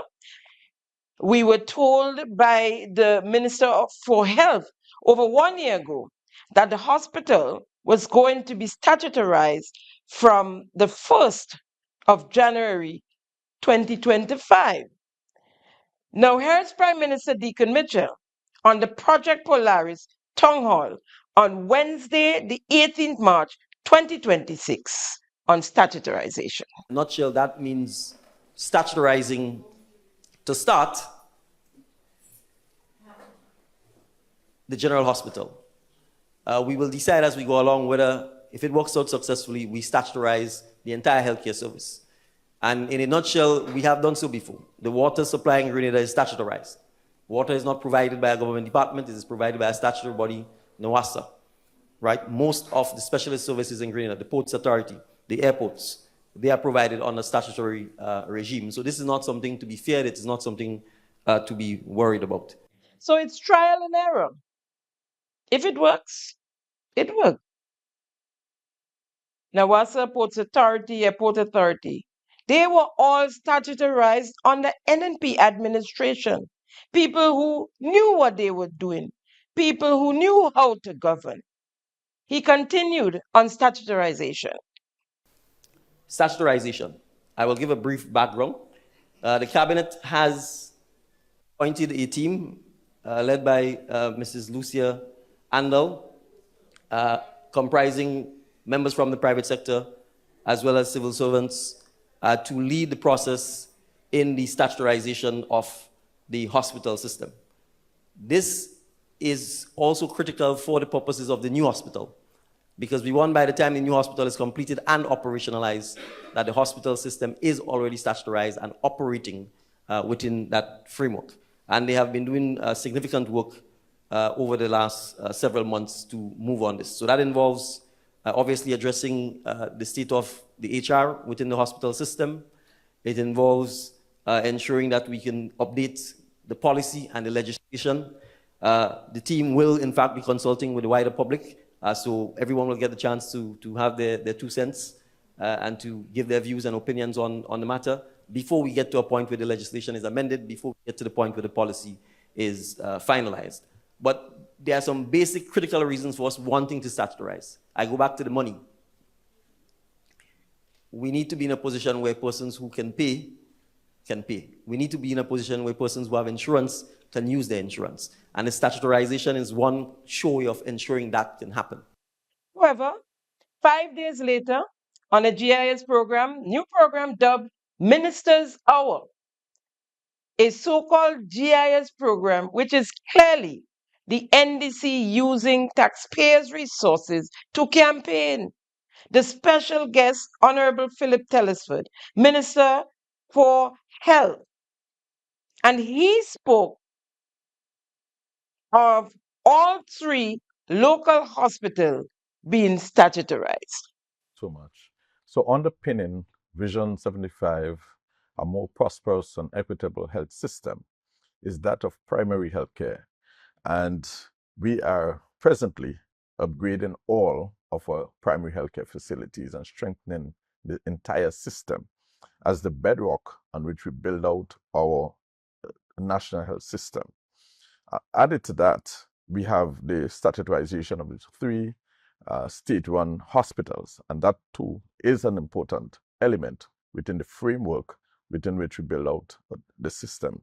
It's not if, but, or perhaps, says Prime Minister Deacon Mitchell. It's happening. What's happening? The clearing of lands. So far, that's what's happening. Here is Prime Minister Deacon Mitchell. With building a modern hospital for the future. Now, a modern hospital has been talked about forever in Grenada. And we are here to say, if you drove by the Calavini stretch, it is happening. There is no if, buts, or perhaps. We are going to make sure that it happens. So what's happening? Clearing of lands, breaking ground, turning sword, so to speak. Didn't we turn sword for the aquatic center at the stadium grounds in Queen's Park on October the 2nd, 2025? To date, that is all that happened. People, the pool is on island or was an island months and months ago. All this administration had to do is to get the area ready so the people can come and set up the pool. Money's paid for, the lottery, the international aquatic companies paid for the pool for Grenada. And yet still, to date, there's no aquatic pool. That's all they had to do. It took them almost 4 years already to finish Fort George project. They're now saying an 8-month project will take 6 years. Right up the street from Project Polaris, the Cliff Road project, another 8-month project that has already taken 3 years and counting. I say no more. Privatization. Here's Prime Minister Deacon Mitchell on our private doctors. We are not privatizing healthcare. Statutorization is not privatization. That's one. Second, there already is a private healthcare industry that is thriving and that we will continue to encourage and support in Grenada.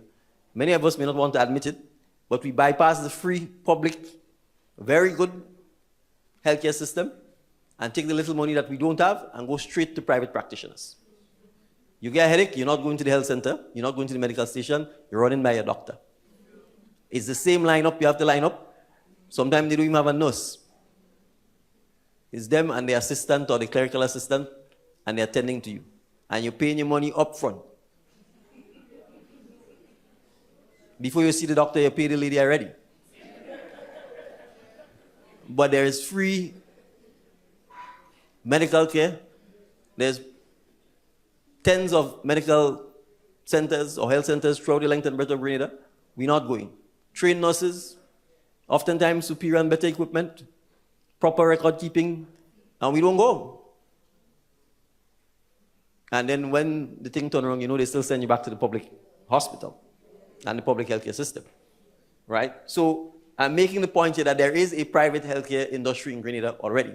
The Prime Minister has no clue what he's speaking about. First of all, he said they pass it good healthcare system.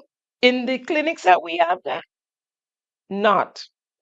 Secondly, you are told, persons are being told, citizens are told not to go to the emergency and the healthcare clinic with certain complaints.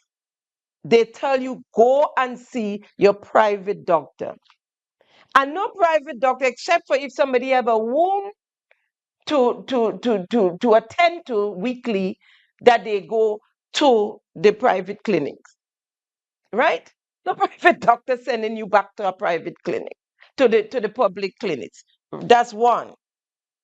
And I know of no doctor's office that collects payment before the patient sees the doctor.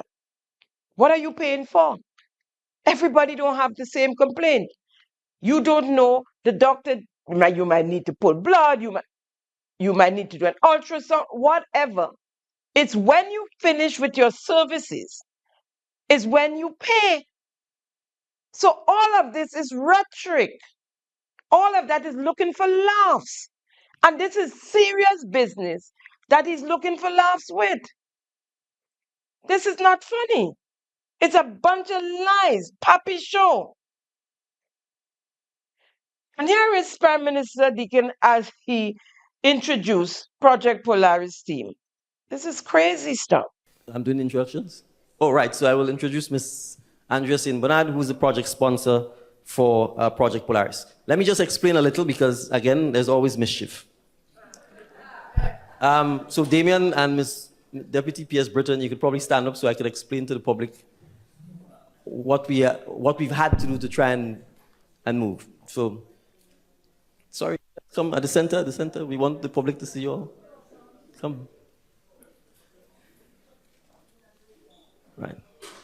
So I'll ask you to give these three people a round of applause. Thank you. Right. And we probably do owe this explanation to the public, and we probably haven't had the time to do it because we've been trying to get things. But the public service is a very busy place. And oftentimes our permanent secretaries are beaten upon, but they are effectively the chief executive officers of large departments. We just talked about the Ministry of Health, 1,000 employees. That's bigger than probably every company in Grenada right there. That's just one department of government. You could take the same for education and all the teachers and everything. We can take the same for agriculture and fisheries and so on.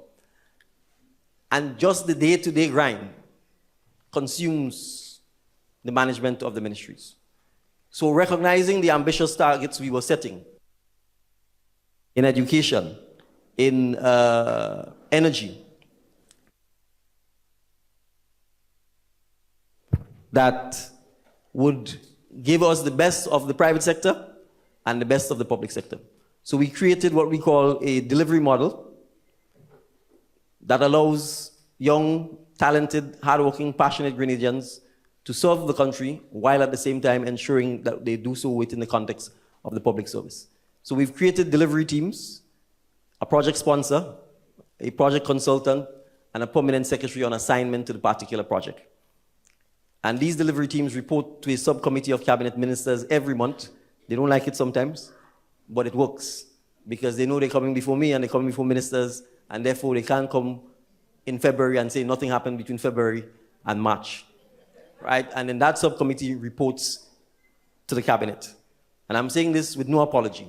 If we did not implement this delivery mechanism, and that's why the word is on delivery, implementation, getting things done, we would still be talking about the hospital and nothing would be happening. Was that throwing words for the Minister of Implementation who was missing in action at that town hall? Then came Project Polaris sponsor Andrew St. Bernard. What is Project Polaris? So I am Andrew St. Bernard, and I am going to speak to you specifically about Project Polaris. And we've heard the context in which it sits as part of the transformation of healthcare in Grenada.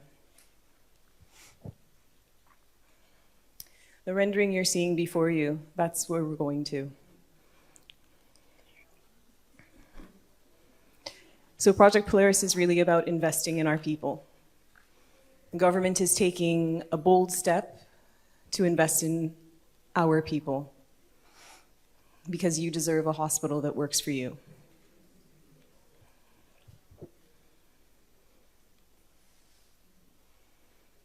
Part of the solution, and you've heard of many work streams that are all moving forward and a lot of work that we have to do on our journey to better healthcare. But a big part of this solution is Project Polaris. Project Polaris specifically is a key strategic deliverable for Grenada. It's our new hospital, new general hospital, 250 beds. It will replace the existing hospital. This is a key strategic deliverable under the National Sustainable Development Plan 2020 to 2035, where we identified a healthy population as a #1 priority. And in so doing, we identified a necessary action would be to relocate the general hospital to an area that's more tranquil, therapeutic, and more easily accessible. We also identified the establishment of a teaching hospital to provide a wider range of specialized services to Grenadian people. And so Project Polaris is us achieving the goals that we've set. Tranquil and therapeutic in the swamp. She went on to explain the work done so far. So what's the work that we've done so far? We've been at work for quite some time now. It has been a couple years that this delivery unit has been working towards the plans for Project Polaris. I've brought a few updates along the way, and we've promised to continue to keep you updated and engaged. And we're definitely moving forward towards some milestone moments in the development of Project Polaris. You all know that we purchased almost 84 acres, 83.9 acres of land in the Calavini estate. And anyone traveling up the eastern Maine can certainly identify it now that activity has started. It's quite a beautiful site, a large piece of property, definitely a significant and positive step forward that the government took late in 2023. We then spent all of 2024, 2025 working on plans, engaging with strategic partners that would help us to formulate the plans that we need to be able to move forward with such an ambitious project. We brought news to you about a year ago of a long-term collaboration and license agreement that we entered into with Mount Sinai after we had gone through an extensive process to identify the best strategic partner to help guide us and walk with us along our journey to excellent healthcare.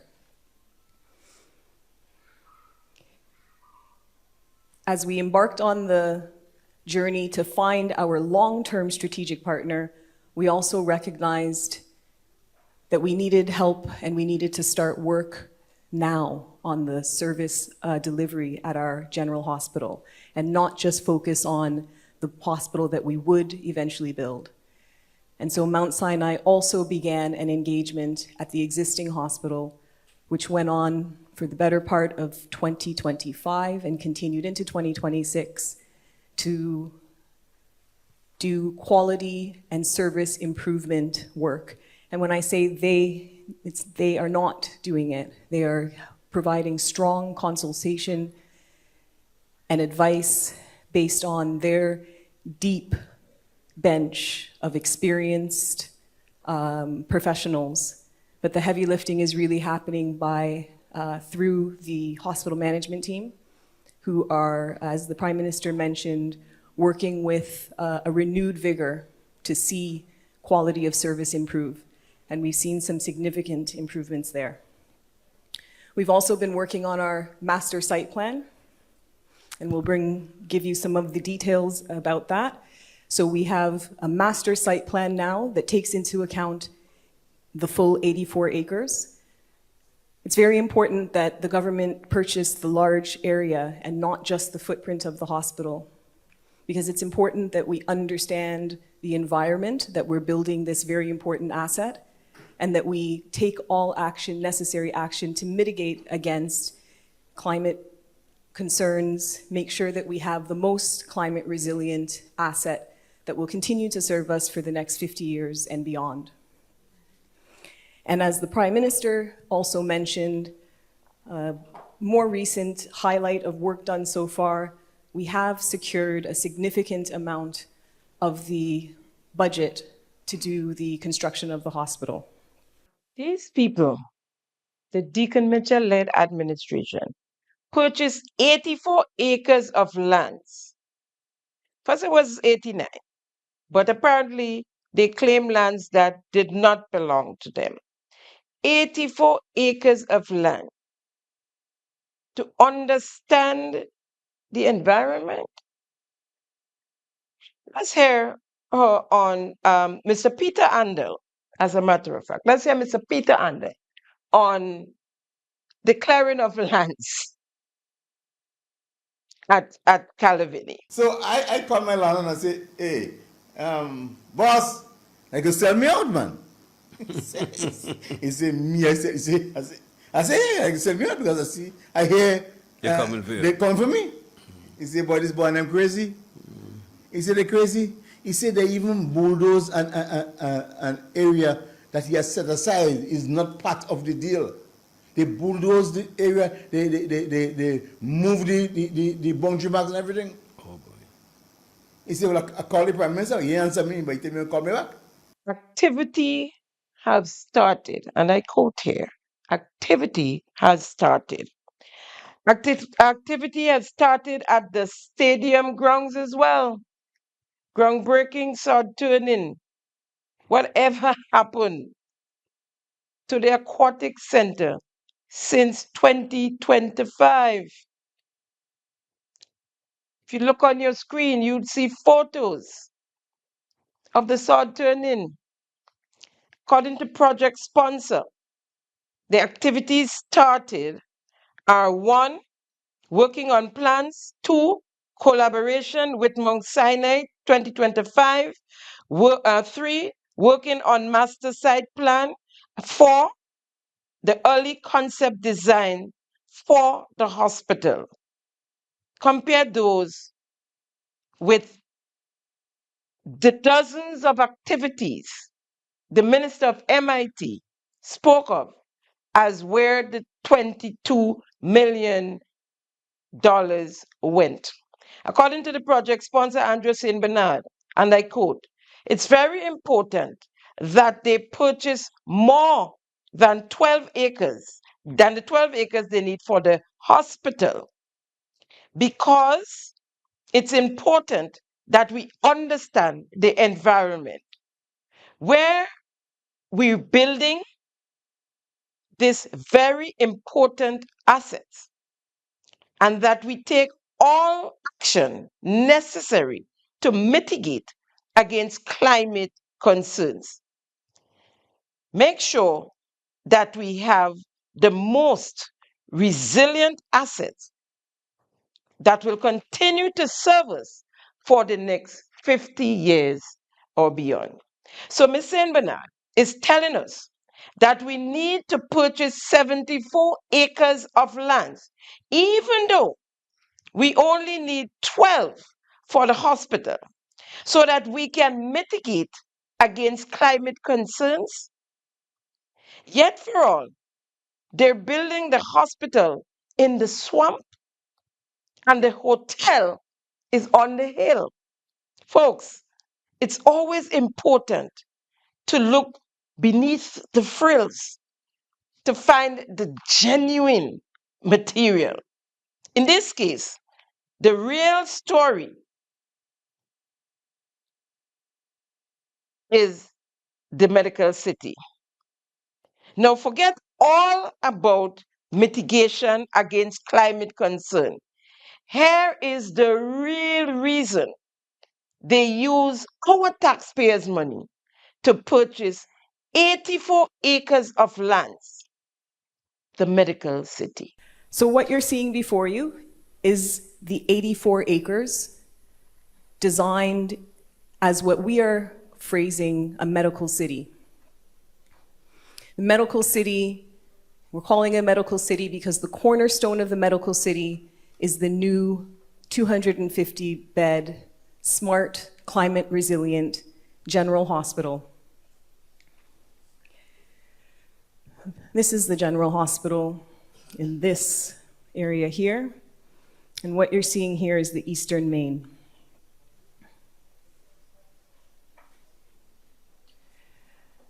So returning to the concept of purchasing and having control of the full site, there are several components that we're considering in the master site plan focusing on the hospital and what do we need for the best hospital experience and care for Grenada.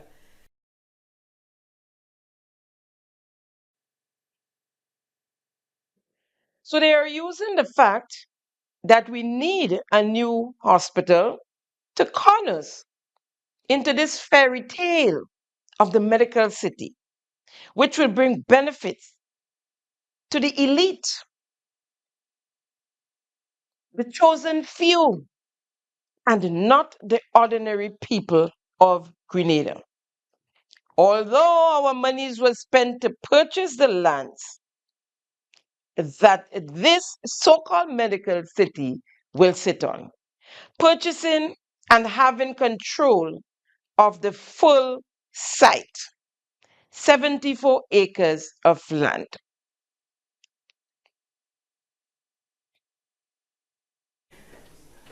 We'll take a little bit of a closer look at the hospital, but just so that you can see the components here of the medical city. The hospital, anyone who's familiar with the site, you would be familiar with the river that runs through the site. There's murmurings, because anybody who's familiar with the site will say, we have water mitigation matters to consider. Mm-hmm. So we've spent a lot of time on that with our teams of experts, studying the land, understanding the land. And again, this goes to why we have control of the full site, because we are making use of our understanding of the topography, the technical matters with respect to the full site, and taking advantage of that control to make sure that we can mitigate water challenges, mitigate wind and hurricane potential issues, and that we can, again, protect the asset that we are investing in, that we know can serve us for the next 50 years and beyond.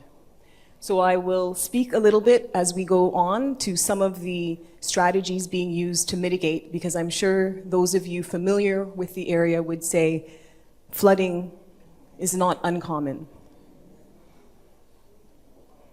So the river will be enhanced and beautified, and it will become a feature, in fact, of the property. And as if that's the last lot of land left on island Grenada. We're talking about enhancing the river and making it beautiful. You buy 84 acres of land, but you put in the hospital in the swamp. And you're saying that's one of the reasons for buying the 84, so that I guess you don't have to use the swamp. But the swamp is where you put in the hospital, while you put your things cross the bridge and up the hill where water can't settle. On the hill is the hotel, right? Now to the private section where the money is being made, the part that interests Miss St. Bernard and Prime Minister Deacon Mitchell and the real Project Polaris. And as you cross over the bridge, we're entering now into the research hospital campus. And this is where we have medical office buildings. We have an area suitable for teaching, a teaching hub. We have an annex that can also offer a very appropriate space for businesses to also offer other medical services and other related service opportunities. And so this is where we are building, in fact, a very exciting investment opportunity for private persons to get involved in what's available happening within the medical city. This area is a public use area. It's built as an amphitheater so that it could be appropriate to have cultural shows, for example, right out in the open area. Again, this is a planned space. This area is a public space. This area is envisioned as a track or athletic area. Again, public space, public use space. So this is the amphitheater area. Again, we have commercial plaza, opportunities for businesses to be located within the medical city and offer their services. The community park, outdoor classroom. Again, we provision for teaching space and look forward to the opportunity to further extend our partnerships with SGU, with other medical institutions as well. And if you are familiar with the property, you would also know it goes up. So what we have here is a hotel vision, and that part of the master site is the highest point of the property. And in fact, from standing there, you've got a beautiful view of paradise. It's not hard to find in Grenada, but you can find it right there. And you can look right out at the sea. And so we can see that that point of the medical city could very well be a very attractive opportunity for a hotel developer to come and develop a high-end hotel within our beautiful medical city that is coupled with the new general hospital, which is drawing persons to receive excellent, exceptional care.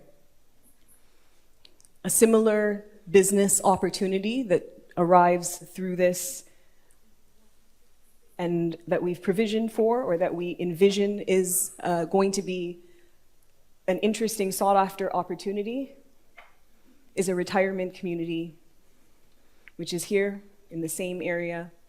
Again, leveraging a top-notch, world-class healthcare institution.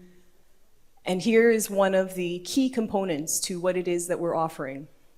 When we say we're going to be offering a high standard of healthcare service, what we're seeking to achieve is accreditation. So now we're talking. Now we're talking. The hospital is just to pull wool over our eyes. The project is referred to as a homegrown project, and SGU will be involved. Now, about the river and flooding. Sorry, or should I say, it's water mitigation. I wanted to speak a little bit, as I had mentioned, about the project site, the full site. and specifically to some of the strategies around the water mitigation, because I do know that that's something we've heard is top of mind whenever I walk through the site. Persons have made mention and made sure to remind me that we have flooding issues on a regular annual basis. And so we've taken that into consideration, and we have, with our partners, strategic partners, architects, and local experts, come up with strategies to mitigate the water challenges. And the first one is a river setback, so that within this dotted red line, there would never be any development. There's never going to be development in there. So that's a 10-meter river setback, a strict non-development zone. And that's not an uncommon, again, we're now meeting known international standards for mitigation of these problems. We would have the riparian zone protection, so we know we're going to have some vegetation in there that's going to help hold the ground and mitigate against erosion. We have, again, the erosion control and sustainability. So just that setback begins the strategy for water mitigation. And then, in fact, we build in a flooding section. And we provision that to a 100-year storm line. So looking at all the data, the highest possible flood in 100 years. And we've mitigated against that.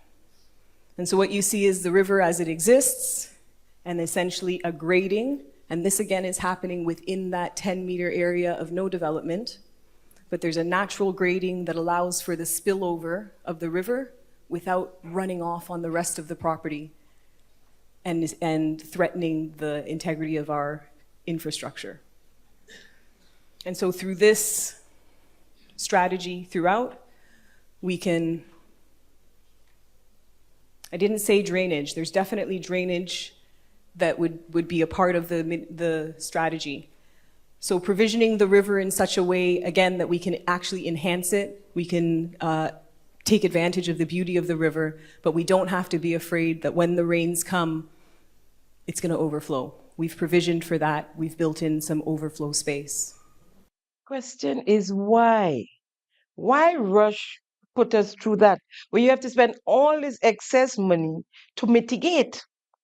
Why not improve what we have, the hospitals that we have, and in the meantime save lives, because people are dying?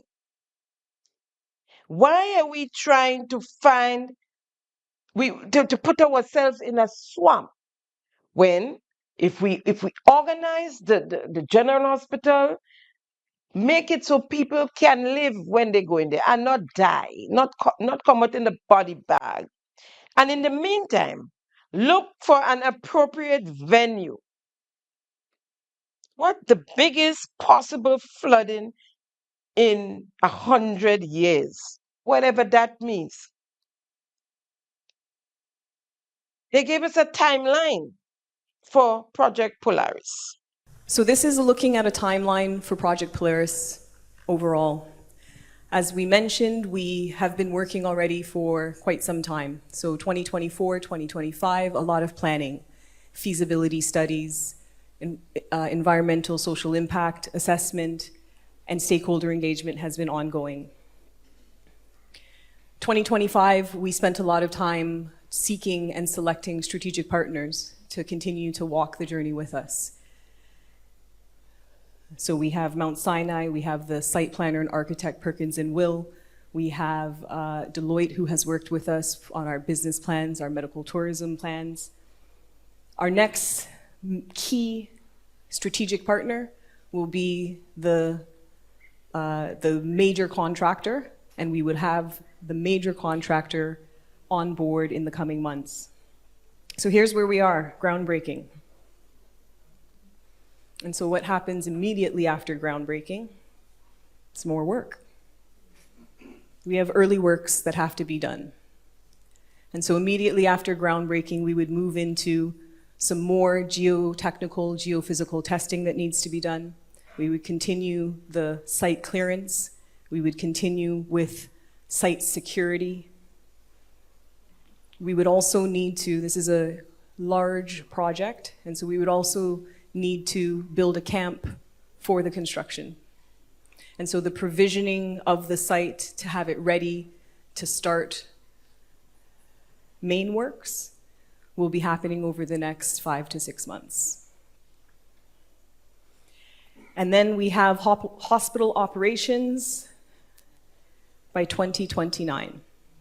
Now, all the works Ms. St. Bernard is speaking of here, works to come, geo-testing, etc., are what the Minister of MIT, Andy Williams, counted for as money is already spent to make up for the 22 million. According to the 2026 estimates, that was already spent in 2025 on Project Polaris. So the question remains, where or what was the $22 million spent on? So according to Andrew St. Bernard, the project sponsor, all those works will take place in the next 5 to 6 months. Great timing. So when the bell rings, all the NDC has to say on platform is that Project Polaris has begun. Work has begun on Project Polaris. Let's tick that box. Hospital operations by 2029. All you're good. They're real good, you know. If they don't know how to plan, to govern, but to plan to con the people of Grenada, they're very good at it.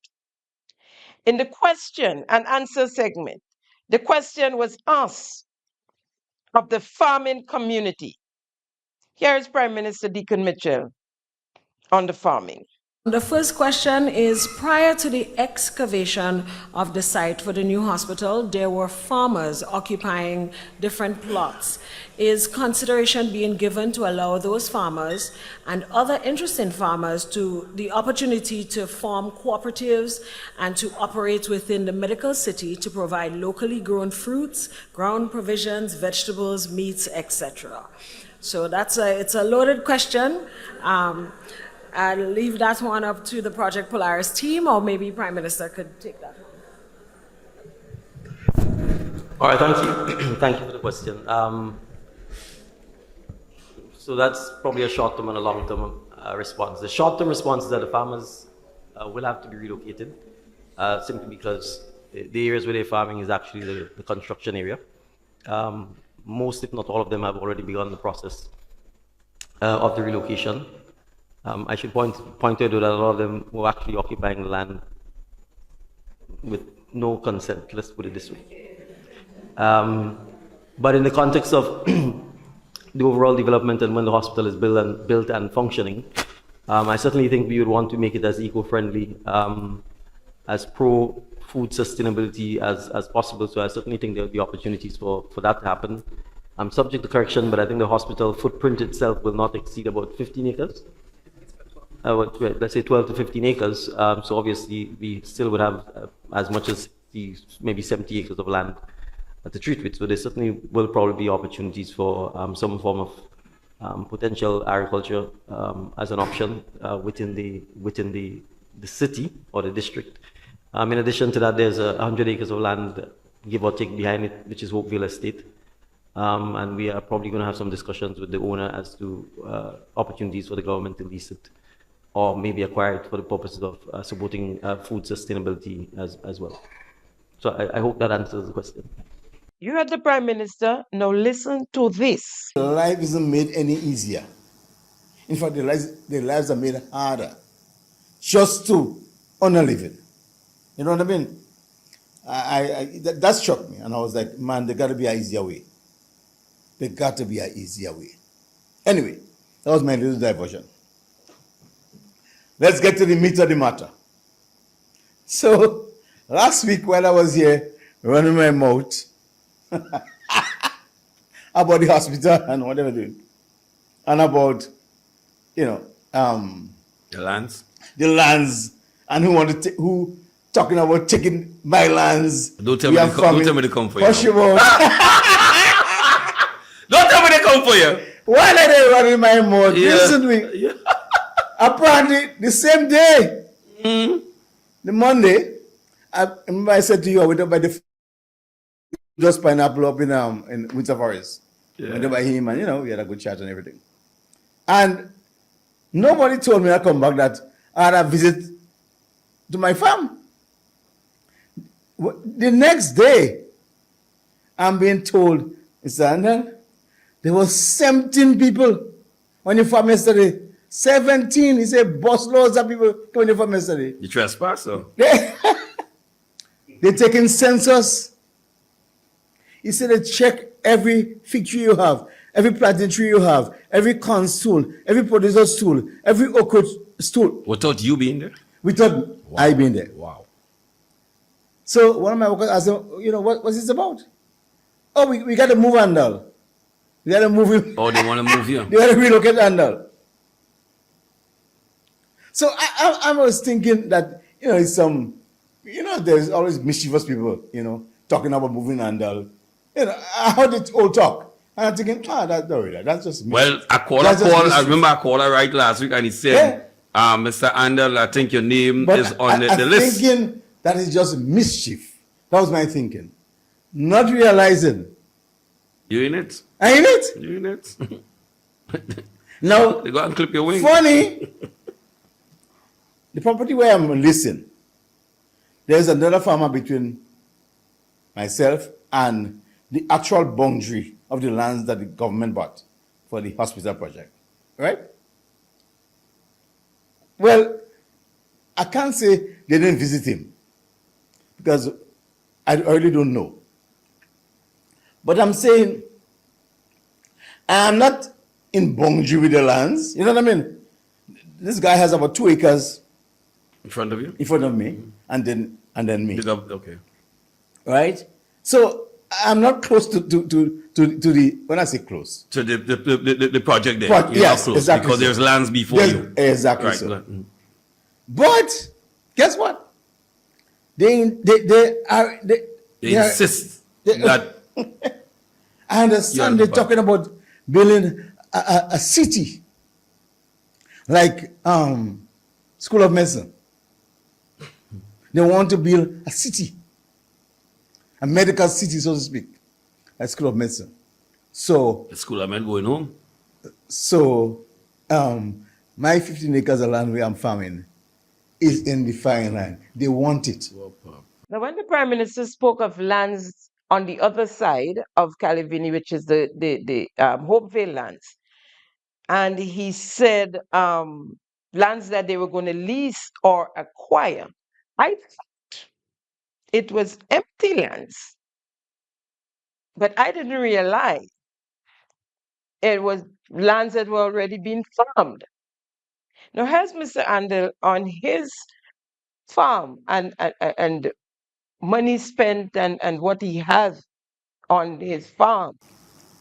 My farm is the one establishment in that area that people have been passing along that road that goes to Comfort, and admiring the layout, the design, the way that farm has been kept. Oh yes, absolutely. Right? Yeah. Now, I've invested, I don't know how much money, a lot of money, maybe over $1 million in infrastructure on that area there. It's like we have irrigation throughout the 15 acres of land. Any point in that you go down there, you can open the water and water flows. Right? So there's a myriad of miles and miles of irrigation system there, some underground, some up on top. Right? But you're saying to me, and let me not say you saying to me. Let me put it better. There is the desire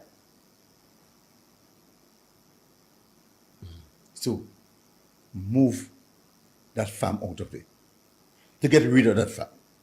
So why remove his farm and acquire or lease the lands, when according to the Prime Minister, what they want to do is to do farming. When Mr. Anderson's land is already being farmed. No method to this madness. Question on the loan and financing. Here is Ms. Saint Bernard, the project sponsor, on the financing. As far as the funds that we have secured for the construction of the hospital, we have a budget of $250 million that we are seeking. The government of Grenada has committed to $25 million of that 250. We have $100 million from the Saudi Fund for Development, and many of you would recall we had $100,000 from the Saudi Fund for Development for a project that's been repurposed to focus now on this priority healthcare transformation. The terms are 25 years at 1.5%, which is quite exceptional. 1.5% of interest, right?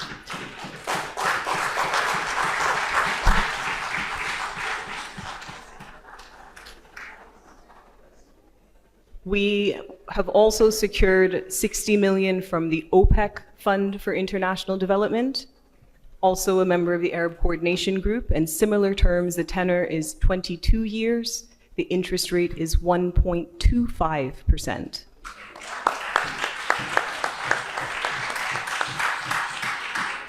And to cap off the 185 secured, we have 25 from Kuwait Fund for Arab Economic Development, a tenor of 27 years, and an interest rate at 1.5%. So in fact, the debt represents the best debt, I think, some of the best debt that we'll have on the books. We were held to high standards by the subcommittee, who reminded us of World Bank concessionality rates. And so we have been working very hard to make sure that the financing that we secure is the best possible financing that we can find. And we've done $185 million well. So some of us been asking about this Saudi monies that we got, the loan that we got. And there it is. It was kept back all along. And now it's redirected to Project Polaris. These people are funny. The best debt on our books. Does it matter though how the debt look? The bottom line is our debt will increase tremendously, and I believe unnecessarily so. Here's the Prime Minister on the beautifully looking debt as well. I'm told that short of any sort of World Bank borrowing, the financing that we've obtained for this hospital is on the best terms and conditions in the history of Grenada's debt borrowing since it's become an independent country. So it shows the skill and the level of work that the Minister of Finance and his team have done in getting us to this point. So I think it will be a happy day for everyone on Friday at 4 p.m. I say no more on that. I don't know about good-looking loans. What I'm visioning is that my great-grandchild, who is not even in thought yet, will be paying back that loan. We boasted of our CBI and the billions made in selling passport. Why do we have to take a loan to build a hospital? This NDC administration have not built so much as a chicken coop out of the sales of our passports. Where is the monies? The $1 billion plus. On Sunday, the 22nd February 2026, Ms. Saint Bernard, as a guest on the Burb Report, when asked about the sod turning on Friday, the 27th March 2026, this is what she had to say. First and foremost, talk about, Ms. Saint Bernard, I want to get to you. Let's talk about the sod turning. What will that ceremony look like? So the sod turning ceremony will be a traditional opportunity for Grenada to celebrate really a ceremonial moment when our leadership leads us in the actual breaking of the ground. So we'll actually have a ceremonial sod turning. But it marks such a milestone and historic event for all of Grenada that we do want to commemorate the moment with a little bit of activity and festivity. So we will have the presence of, hopefully, Grenada's elites, as well as all of Grenadians across. So we hope to see full representation from across all of. So the mask is off, the pretense is over. The presence of Grenada's elites. Why were they singled out from the rest of us? Why couldn't it be we look forward to seeing all of Grenada? She was also asked about the contractors on the job now at phase 1. The best parish of Grenada, but I have my bias there. But let us talk about, because you did reference the contractors who would be involved in the construction of the first phase of the facility. Let us talk about what went into identifying those contractors. Who are they? Subcontractors on the project? Are there any local Grenadians going to be involved? What was the bidding process like in identifying those suitably qualified contractors? Who wants to take that? I'll start with just a very overarching comment to say, of course, at this point, everybody has seen that there's a lot of activity happening. We wouldn't be able to hide that by any stretch. All of the activity that's currently taking place are local contractors that is visible. There's a lot of work to do to prep the site even before we get to main works. And so we are actually in the process still of selecting our main contractor. And so we wouldn't be able to go in too deeply to that. We would be bringing you more news of that as we identify the main contractor in the coming months. But the reality is that there's still quite a bit of work to do to get us to that point. And so we've already begun engaging local contractors through the usual government procurement processes, actually working through the Ministry of Infrastructure to identify and work with the contractors that are necessary through this early stage and going forward with the testing. So not all local contractors over the next several months of subcontracting for prep work, but all going through the usual government procurement process. But who are the contractors that are there now? Because I do see that there are activities happening. So the activity happening on the site is being managed by the Ministry of Infrastructure. Okay. So that's by the Ministry of Infrastructure. So there is a competitive bidding process that is ongoing. Of course, with competitive bidding procurement processes, it's supposed to be confidential, right? You're not going to publish that. Now, St. Bernard is saying they can't hide by any stretch of the imagination. Did she see the barricade they put up? I'm sure it's about 20 feet high. Nobody could pass in the street and see what's going on behind it. But that's to hide it from us, that nothing is happening. For the most part, it won't be happening. According to Ms. St. Bernard, the contractor is the Ministry of Infrastructure. So the Ministry of Infrastructure is a contractor. Which procurement process are they following? Why are they ducking and dodging? In your video, one of your videos, I saw Cousin Sky, the contractor, the designated contractor for St. David's and government projects elsewhere, the Prime Minister's first cousin. In this video, we are on the Project Polaris site, and it's a joy to see.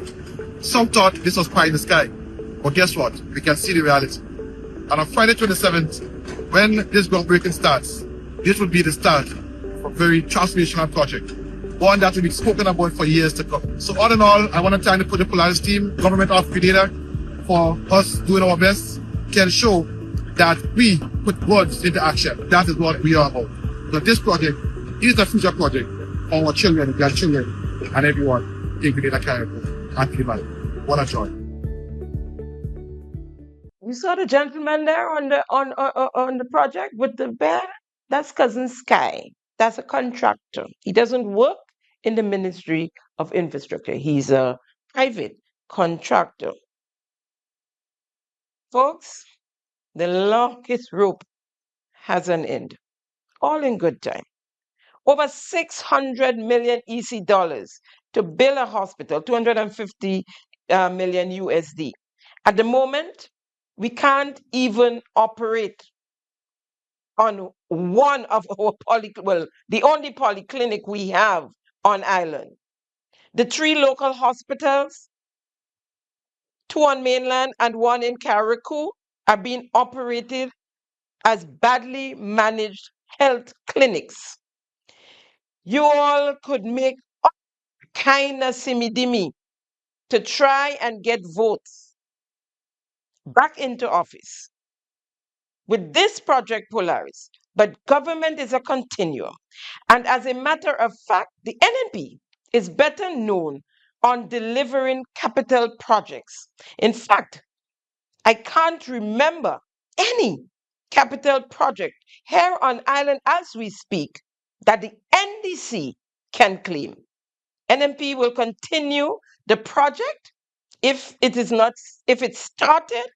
If it's not yet started, I doubt they would put it in the swamp.